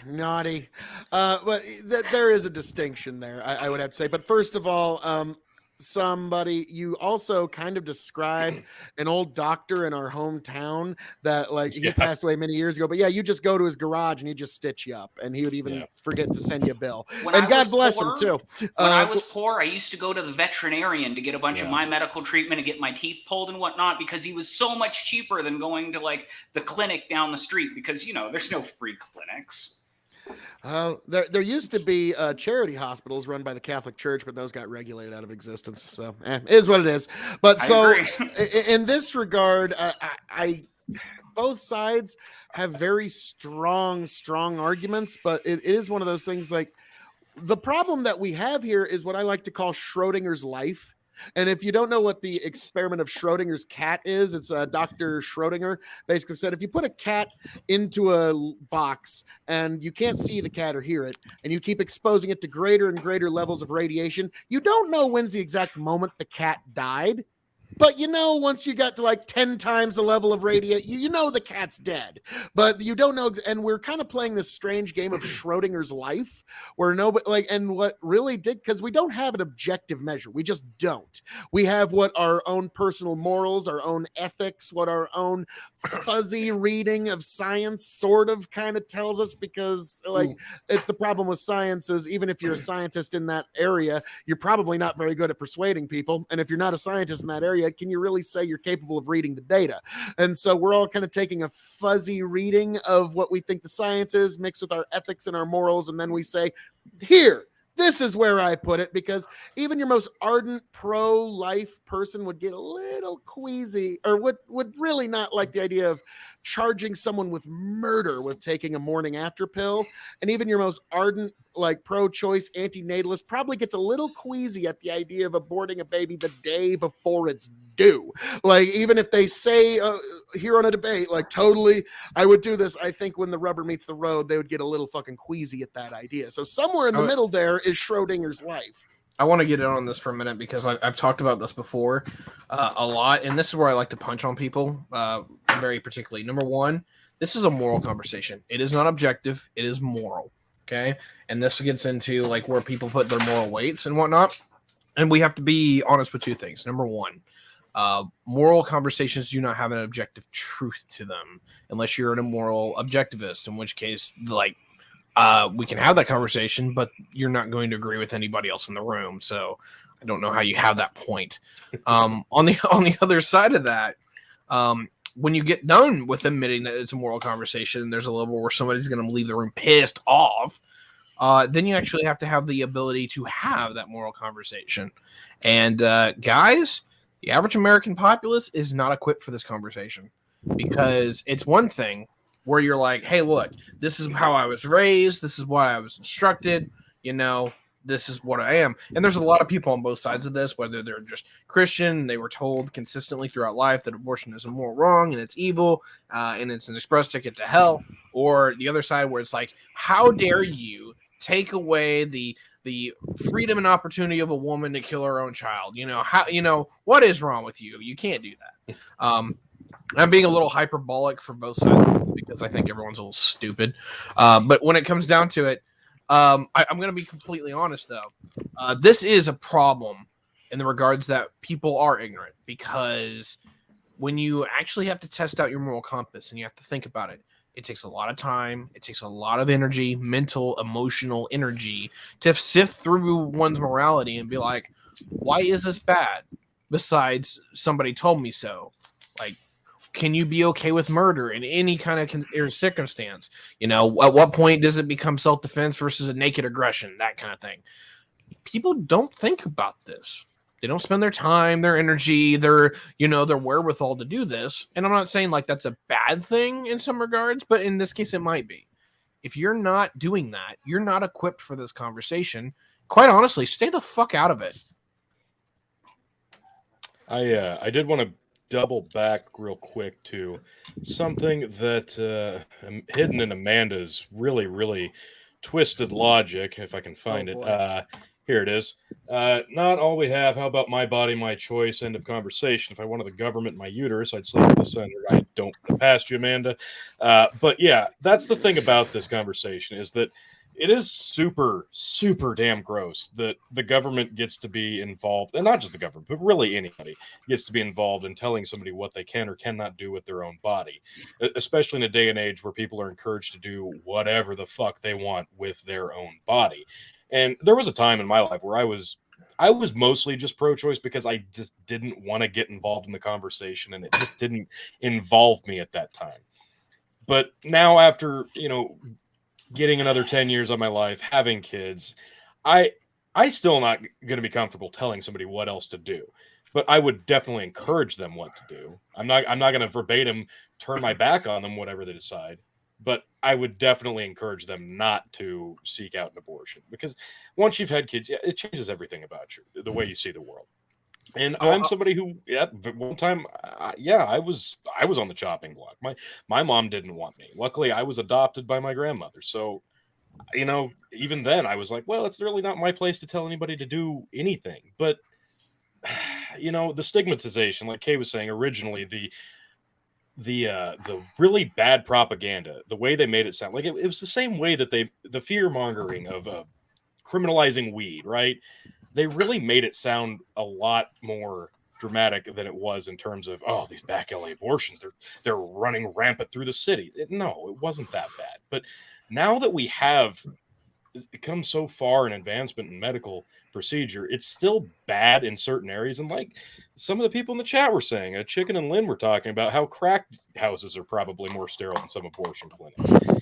And then Chicken did mention, after Amanda chimed in again, are procedures as common as the pill? Because the procedure standards are kept and keep the pill. Let the women have their options to do what they want with their own body. And Chicken responds with, Amanda, you do know that this decision will just push it to the states. Half the country will still allow it. And I think that's probably the most important issue that people do not really realize in terms of this being overturned.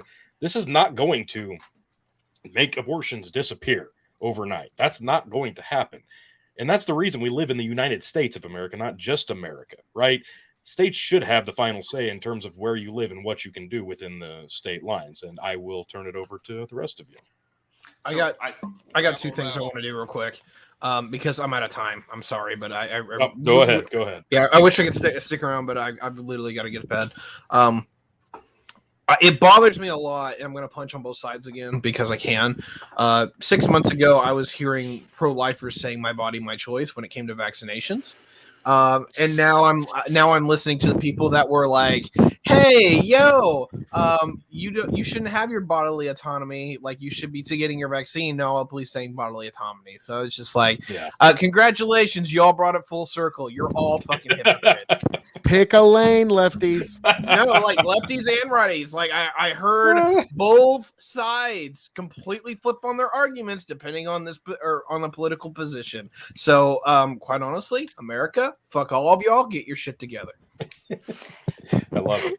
Without further ado, I'm sorry, guys. I wish I could stick around. Like you guys are great folks, but thanks for joining us, man. We appreciate Tiberius, really quick. Go outside tomorrow.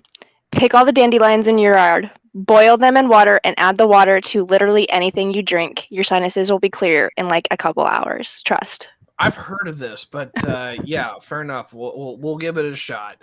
Anyway, my name is Tiberius D. I do a lot of geopolitical content, but I also host the Mask Off podcast featuring Lord Phil KOE, among many, many, many others. And I also do some other nerd content. Whenever I'm done being in the fields consistently, I might do a review on the Doctor Strange movie that I watched today.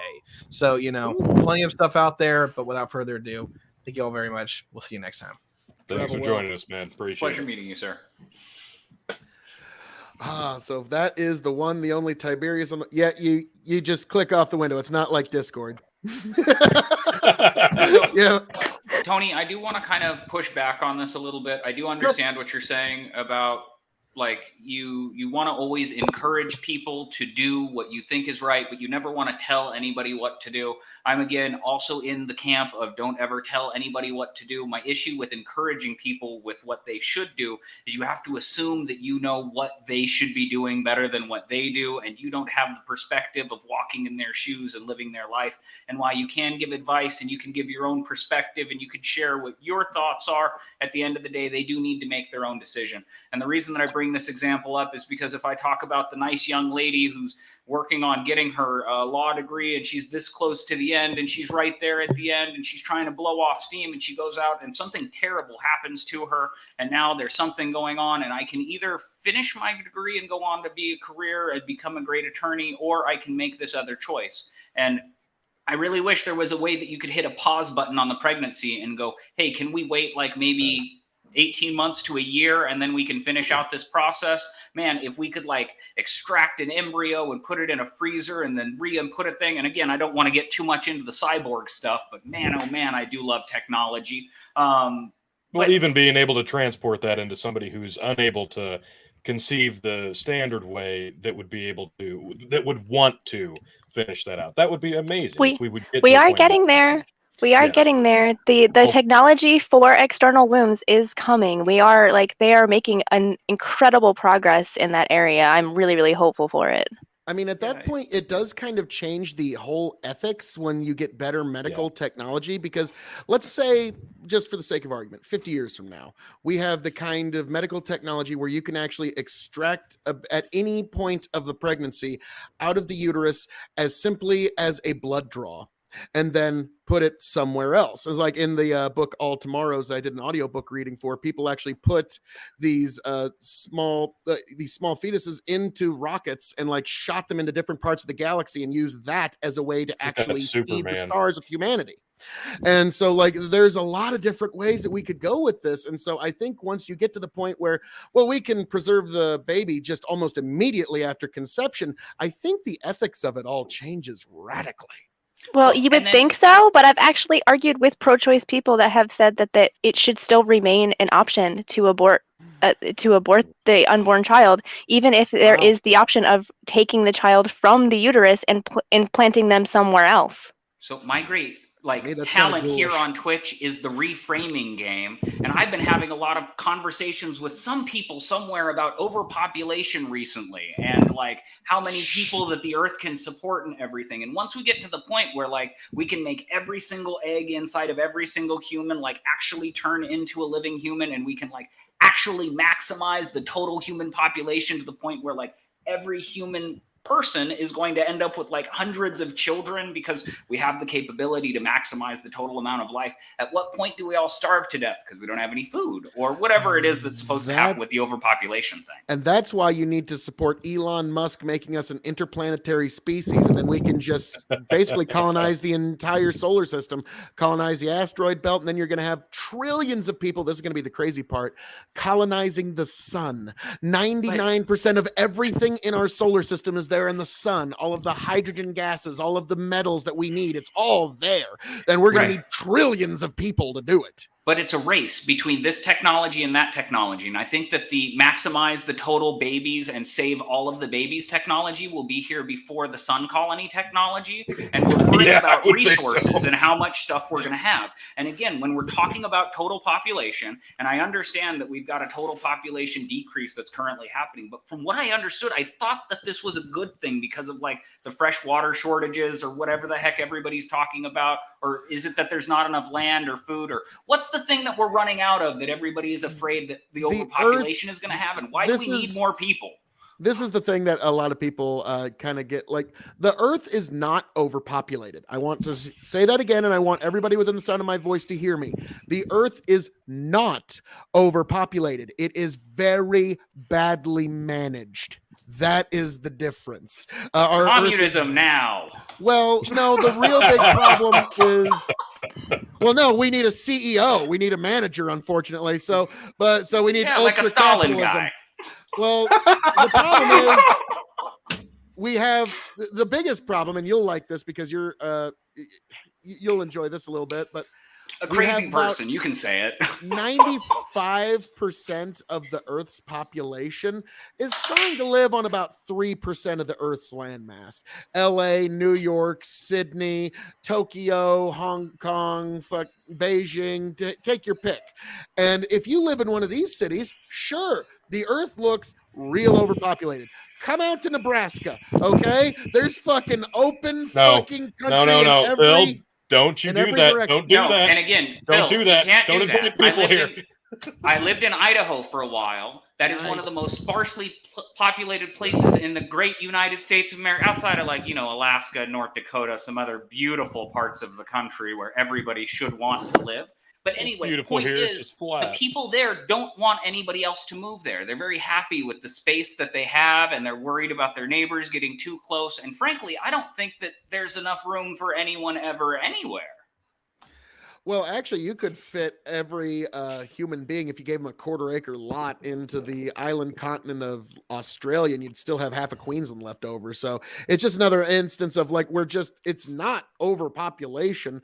We've got a really bad logistics issue, and our Earth overall is very badly managed by the likes of Biden. So that's kind of what we've got at this point. It's not great. It's not perfect. But, to me, I think whenever people talk about the Earth is overpopulated, in all honesty, this is going to be kind of a controversial statement, but agriculture is not even at its full productive capacity.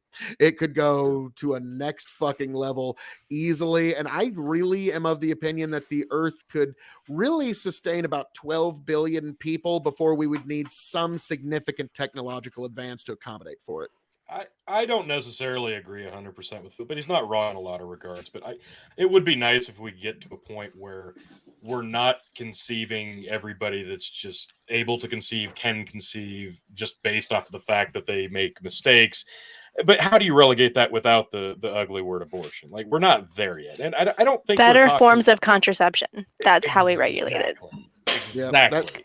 Like to me, contraception that doesn't cause women to gain insane amounts of weight and absolutely lose their Yes. mind with hormone imbalances, and Yeah. birth control options that are available for men, and Yes. sterilization options that don't leave women completely impaired and with irreversible side effects. That's what we need. We need better and more efficient forms of contraception. I agree wholeheartedly, because I don't know that maximizing every potential conception is really the goal anywhere. I think it's just making sure that the people that want to conceive are able to conceive. If we're going towards technology in terms of children and birthing, we want to be able to make sure the people that want to conceive can conceive, and the people that don't want to, at the very least, can prevent that from happening, or, as we were alluding to earlier, transport that to somebody who absolutely does want to. Let's make sure that the quality of life is at least respected in that regard. People who want to have kids can have kids. There's so many people out there right now who would love nothing more, who are trying desperately to have children and cannot. Meanwhile, there are so many people who it's the last thing that they want and take plan B on the regular just because they don't care about wearing condoms or vasectomies or whatnot, because it's just not that important. They can go pop a pill and it's no big deal after that. And that's really the unfortunate thing in it. All right, not to give away that I'm a lizard man too much or anything. I knew it. I mean, I'm really into the different types of technologies and the things that we're coming out with at some point. I'm really into future contraceptive techniques and things that we can do. I think that it's a really terrible thing that the fertility thing is on by default from the time that we're 12 or 13 or something when people enter puberty, until when it's time that we decide that the body is nope, I don't want to do this anymore. And for some people, this happens in their 30s. Again, we need to have maybe off by default, and then when it's time, you go take the magic pill, and then all of a sudden, hey guys, it's my time of the month or whatever it is, And I should be able to get rid of it whenever I don't want it anymore. I have 2 kids, don't want it anymore. Not using the parts anymore. You want the parts? Take them. I don't want them. They're driving me crazy. I can appreciate that. Again, I don't think that we should be forcing people to suffer when they don't want to. It's almost like torture.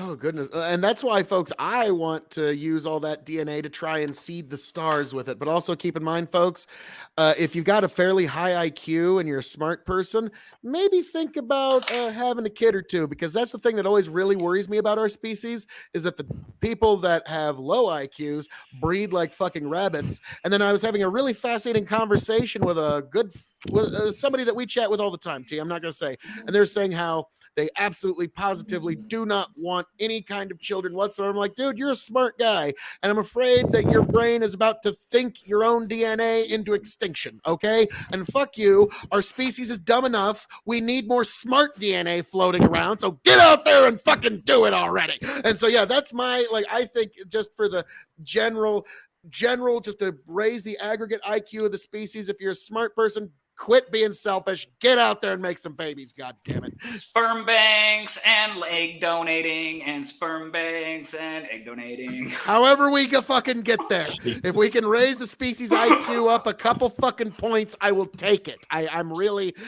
to me, that's I'm a farmer. Everything reverts back to the mean. When you look at a field, anything that's even slightly a little different, it will revert back to its sort of genetic mean, if you will. And so if you can raise that fucking DNA IQ of the whole species a little bit, we are all the wiser. And Tony, what is this shit?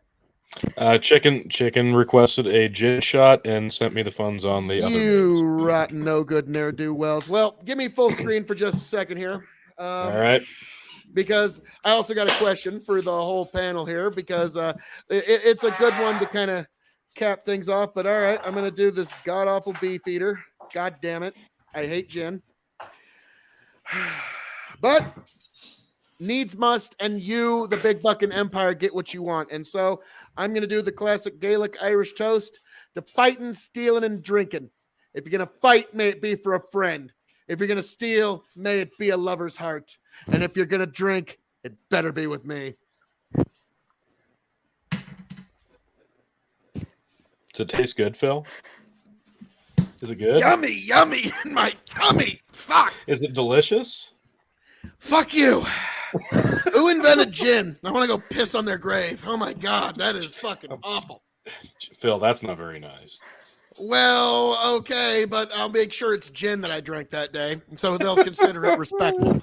But oh my God, damn it! Why? And I do gotta say, somebody other than myself, you are one of the smartest dressed people on YouTube. I gotta say, and on Twitch, like, just I gotta give it to you. Like, I mean, other than myself, obviously, because just 5-star looks every single day, but.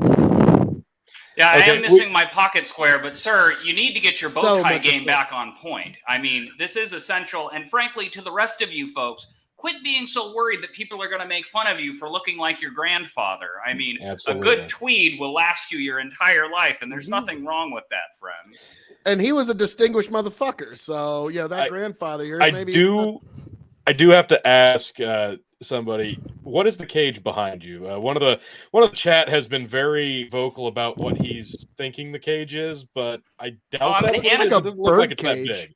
Yeah. I'm an amateur ornithologist. I raise parrots, parrotlets, conures, and whatnot. This one belongs to 2 green-cheeked conures. I have a breeding parrots mating season at the moment, so they're not currently here. They're in the Love Shack, if you know where that's at. It is a sex cage.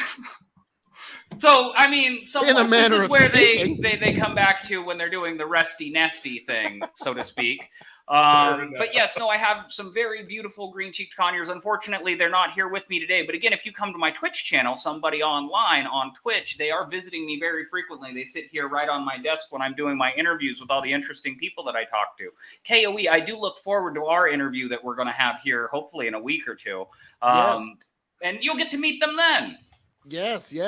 That will be, I very much look forward to it. And would that happen to be on the Somebody Online stream on Twitch? On Twitch, twitch.tv, Somebody Online. That's my name. That's who I am. You can watch me there. I really appreciate it if you would. Before we get into the shameless self-promotions and try to entice people to the post show, I got one last question I want to pose to you all, y'all, because this is where it's coming down. Okay? Do you think this is going to happen? When it comes down to nut cutting time, Supreme Court, it's the 11th hour. Do you think someone's going to flip? If you had to bet the house, if you had to bet a silver dollar, if you had to bet $100 charity bet, which way are you putting this to go down? And Kay, because you have been in this particular area and this was your point of entry to politics, really, I'm going to let you go first. I really do. I think that in June, we are going to see the Supreme Court hand down the official ruling that they are overturning Roe v. Wade. I do think that they are going to pull out all the stops trying to get Kavanaugh to switch. And quite frankly, had they not absolutely massacred him and his family during his confirmation hearings, they might have had a snowball's chance in hell of actually getting him to flip and remain more moderate on this issue. But since they did what they did to him, I do not see him flipping. I do think that he's actually going to hold his ground on this issue because they're going to go back to the exact same tactics that they used last time, and he's going to remember how horribly he was treated and what they put his family through, what they put his children through. And I think that's going to be enough to just light the fire under his butt to keep him exactly where he is. And that in June, I'm hoping that I'm going to be in DC to see it. I think that in June we are going to get the official confirmation that Roe v. Wade is Roe's done. Will you please try to film as much as they will allow you to? And that shit will be fucking just like you have no idea. Like 50 years from now, people will look at that footage as this was the day it fucking happened. And so that is one thing I would recommend. Even if you can just sneak it under a coat or something, you got your phone going or something, fucking do it. Trust me, that is gonna, if you can make it there, history in the making. Now, Somebody Online, if you had to bet the parakeet, what would you say how is this going down? Yeah, I know I raised the stakes, didn't I? I upset a lot of people on the left very frequently, and as you know, I don't like to state my opinion very frequently. I do think that this is probably going to go the way that everybody has heard that it's going to go. I don't necessarily know that it's going to be all as bad for the people on the left as they think, because there's nothing that encourages people to make dramatic change like dramatic actions. And I think that if you really want to make something federally like illegal like abortion, you need like a constitutional amendment. And again, I was talking about the political compass earlier, and I think I got 3/4 of the political compass, and I think that's how many I need for a constitutional amendment. So I think that we're probably going to see a constitutional amendment making abortion a human right within the next 25 years if we don't see some pretty dramatic medical advancements as far as the like instant transmutation, teleport the baby from here to there come along pretty quick. But again, I don't really know what's going to happen in the next 20 years is going to be really dangerous if we do need to wait for a constitutional amendment to happen, in my opinion. Tony, if you had to bet the whiskey bottle, if you had to bet the Blanton's gold, which way are you going on this? I would say, yeah, nobody's going to flip. I think it's all going to come tumbling down. And yeah, I think it's going to go that way. I think Roe's done, and that's it.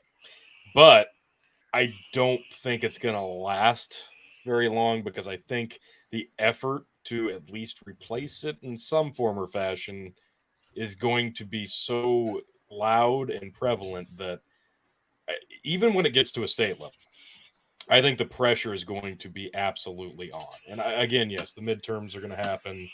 And if that goes the way we expect, sure, it's going to hold things up. But I'm not going to put a time frame on it, but it's going to change in some regard. And I think it's probably going to gear a lot more towards instances where assault is a big factor. And I think it's going to, and we could point to, oh, well, the mother could die in childbirth and instances like that. But really, what are the statistics in terms of, because I honestly don't know. I know it's very low that the statistics saying that the mother might die in childbirth, so we have to abort. I know those cases are a lot less prevalent than people would like you to believe on Twitter. But I think you're going to see assault being the big thing that really kind of twists it back after this all falls. Probably, yes, this summer. So I do expect Roe v. Wade to go away, and I expect the front lines to be very loud for a very long time until they get their way that something takes its place. Well, allow me to, I'm going to try and tie this all together here, folks, because I'm fucking really good at this shit. But yes, feel free to give me any pushback or analysis on this, folks. But this is the way I kind of look at this.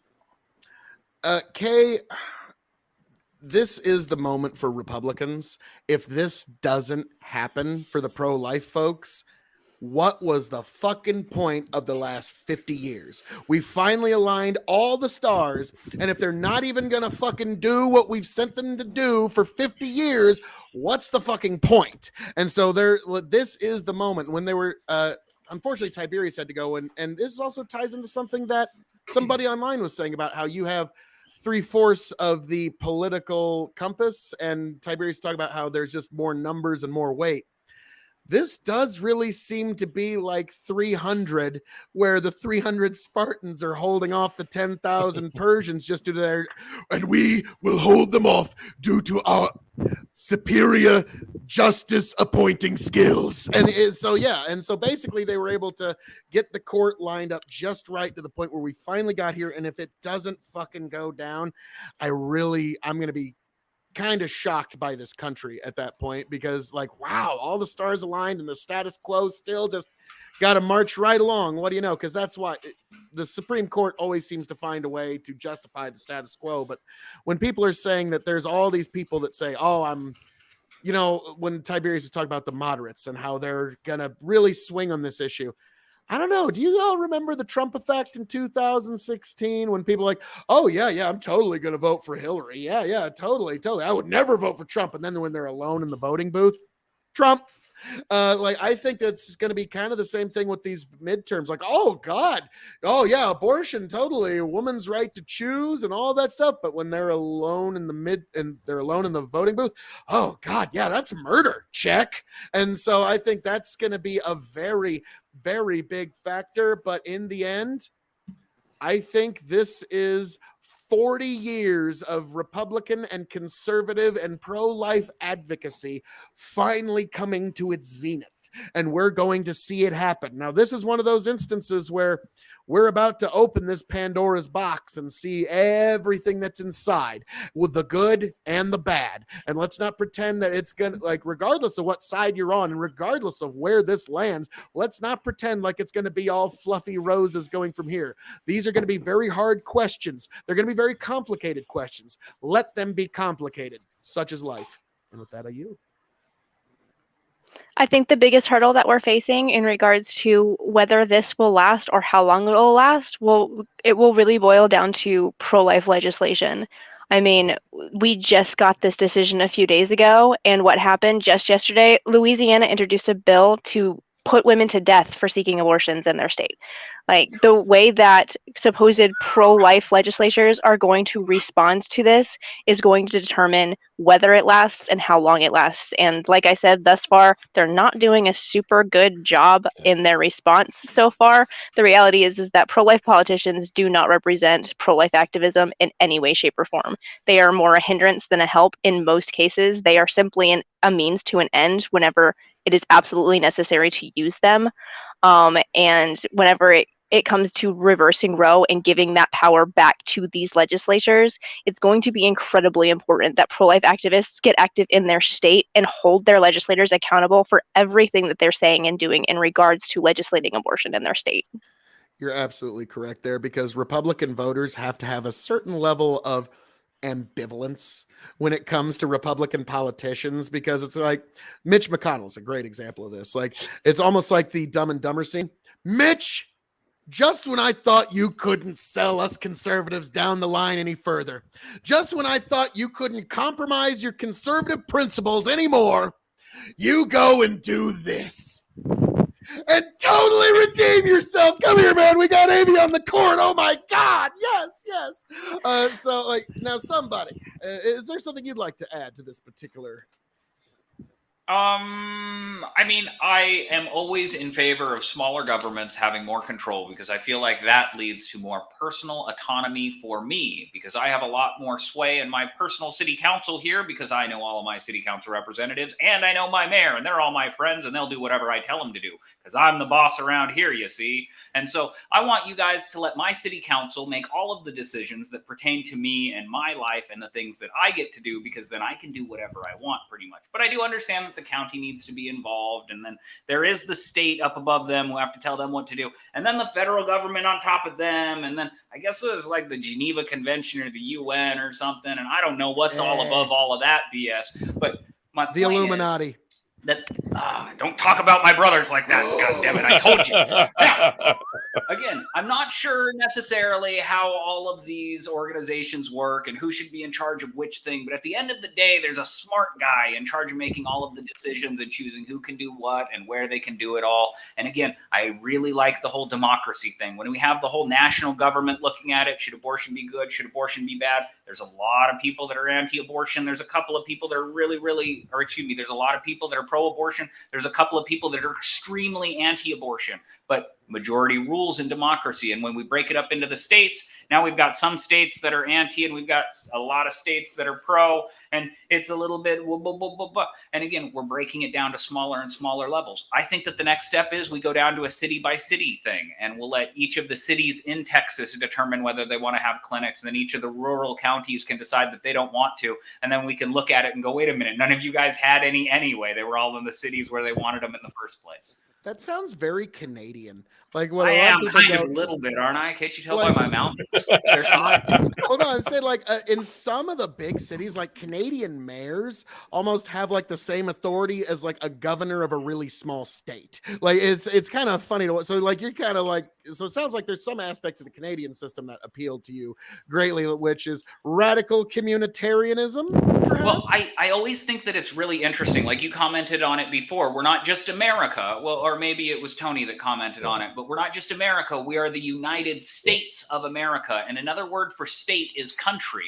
So we're the United Countries of America. We're a bunch of little independent countries with our own little legislatures and heads of state, and they all get together and they all agree and they send their senators to the big group in the middle, and it kind of works similarly to the way that the EU works, where they've got a bunch of independent nations that all have their own little heads of states, and they all send representatives to the big government to go make their decisions. But over there, the national governments have more power. And then over here, the state governments like give most of their power to the big collective style government. And so like the EU versus the United States, man, these two are really similar things. And I think that we should be comparing England to the state of New York, and we should be comparing the United States to the organization of the EU, and like big hegemonic multinational government organizations.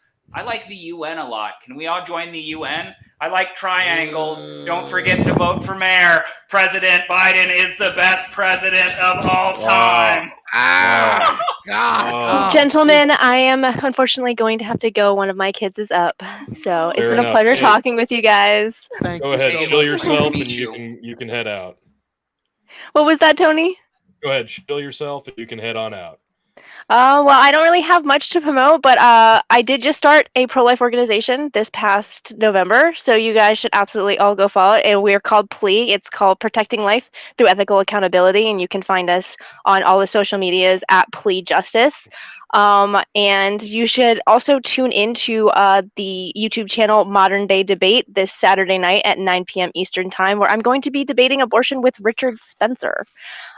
Shoot to be exciting. So with that, I will leave you guys to it. Have a good night. Hope to Thank see you again so soon, much Kay. for joining us, Kay. Travel well. Nice. Well, that was quite interesting. But T, I think we are actually getting at about that time, aren't we, sir?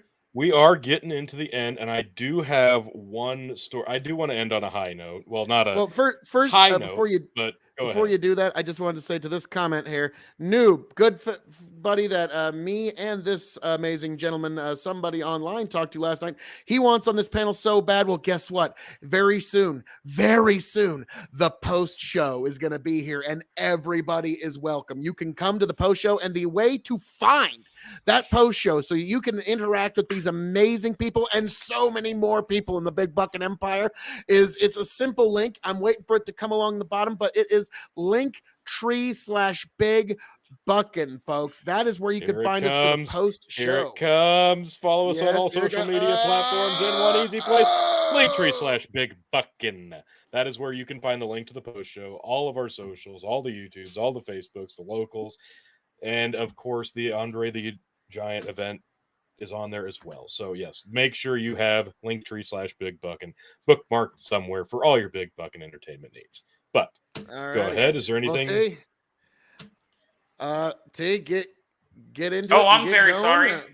I kind of zoned out there for a minute. I was reading my chat. By the way, I am live streaming. My name is Somebody Online. I am a Twitch streamer. I do politics. I do panels. We talk about very interesting subjects all the time. I actually have a panel coming up where we're going to be talking about the different ways that different types of democracies work in different governments around the world, in different states around the world, because no two governments are set up the same way, and none of these governments run their programs quite the same way. And I like talking about these sorts of things. I also want to talk about toxic masculinity in the next couple of weeks. And what the heck is toxic masculinity? Where does it come from? Is it a problem? Should we have it? Should we get rid of it? Like, where is it coming from? Who's doing it? Who should do it? Who shouldn't do it? What the heck is this thing? We're going to talk about this with so many different people. I love having people of every different perspective on my panels so that we can hear all of the different things and we can try to have a productive conversation where we can actually come up with a definition for some of these words that are so very hard to define. It's this concept of polysemy that I play with on my channel. The idea that a single word might have multiple definitions to multiple different people at the same time, and sometimes multiple different definitions to the same person all at once. But again, I don't want to drone on for too long here. My name is Somebody Online. You can find me on twitch.tv/somebodyonline. You can also find me on Twitter at somedummyonline, because I say some dumb stuff like that, like, hey, follow me on Twitch at Somebody Online. But by all means, go and do that. Throw me a follow if you're already there. Throw me a sub if you like that, because that's how I eat and feed the rest of my family and stuff. That's where my money comes from. Not that I'm begging for money or anything live on TV. I'm not even on TV. I'm on the internet. Give me your money. Anyway. Yes, there we go. Come on. We're all capitalists here. Don't worry. This is a lot of Bush and Trump votes. You're not going to be judged. Don't worry about it. Gentlemen, I really do appreciate you guys inviting me on the show tonight. It is very rare that I get to interlocute with gentlemen with such good hat choices, such good fashion sense, and frankly, such great opinions. You guys are very interesting, folks. I may not agree with you guys on 100% of everything, but I do like the way that you guys say the things that you think. And I like the fact that you guys are saying them out here. Again, thank you for inviting me, even though I might not agree with everything you say, but you let me say it. Hey. Absolutely. We do not believe in censorship around here at all. We want everybody to be able to voice their opinion. We want to hear a differing opinion because that's really the only way anybody can actually grow and learn and think outside of the box, not by silencing people who have something that might not align with their own. Got to hear everybody's opinion. Love it. We have absolutely appreciated you being on. Loved hearing everything you had to say. Really good stuff. And without further ado, if anybody missed it, the Linktree/Big Buckin link, that is for the post show. You can find that. It will say post show plus 18. Click on that. You will come into the post show. Now, hang on, Tony. Your Discord link is broken. All right, no. Phil, ramble while I investigate that. Well, folks, as I'm known to say around here, all that being said, thank you for joining us here at episode 137, Roe v. Depp, here at Big Buckin Empire, folks. This has been a dive into some of the most pressing issues of our time, and you did it right here, Big Buckin Empire, folks. And we've had a crazy cast of characters throughout this crazy evening right here at Big Buckin Empire on YouTube, Big Buckin Empire on Facebook, Big Buckin Entertainment on Twitch, folks. And folks, the crazy cast of characters to talk about Roe v. Wade. This is going to be something you tell your grandchildren about. We had somebody online here to give his amazing takes and his amazing analysis and to introduce himself to the Big Buckin Empire. We had Tiberius D swing by to give his hot takes, and then he had to get out because, much like me, he's a farmer planting seeds, folks. He's got to get to it. And then we had Kay Fellows. Follow her, Kay Fellows, on Twitter, to really give some interesting insight into years and years of activism into this particular topic. And folks, also the devilishly handsome outlaw himself, your king of extreme, Phil KOE of KOE Nation on YouTube, KOE Nation on TikTok, KOE Nation on Twitch. That's K as in king, O as in oh my God. You can find KOE Nation on YouTube, TikTok, and Twitch. E as in extremely happy to know you can find KOE Nation on YouTube, TikTok, and Twitch. The devilishly handsome outlaw, the man of the hour, the man with the power, the man that makes the other podcast cower, the prince and potentate of the political parlance, the lord of the Scottish Highlands, the conqueror of the ethereal, the Tom Brady, Muhammad Ali, and Michael Jordan of podcasting himself, Phil KOE, folks. I hope every last one of you makes it back to Big Buckin Empire. Happy, healthy, much the wiser. Raise a glass to yourselves. Thank you for being here. Thank you for joining us. God bless every last one of you, and may you travel well. Tony, somebody online, take it away. So I think I've got the StreamYard link fixed. I don't know why it wasn't working. Chicken said the Discord link is working now as well. So yes, the post show on the Linktree and the Discord should be working now. I will just be real quick with my final shill. Again, May 20th, the third annual Andre the Giant fundraiser and beer challenge. Be there for that. Friday, May 20th. Do not miss it. Go to the event on Facebook. Hit interested. Hit the reminder. Please be big of thee. And this Sunday, Revolutionary Wrestling Podcast. We got a crappy WWE pay-per-view coming up. So if that's your thing, check it out. Now, Phil, before we do go to the post show, it was requested. Sorry, you got to do a shot because I got to chug another beer. Damn it! What? I'm going to take that opportunity to get out of here. Gentlemen, thank you again so much for allowing me to be here. I look forward to talking with you guys at the post show, and I really look forward to the next time I get to come on and have another interesting conversation about some other difficult subjects. Thank you guys again. You've been fantastic. I think Thank you very much, somebody. The Big Buckin Empire when I say you're welcome anytime, good sir. Absolutely. Thank you, gentlemen. Fantastic. God damn it. All right, let's go ahead and do this right. God damn it. Cheers, Phil. Clink.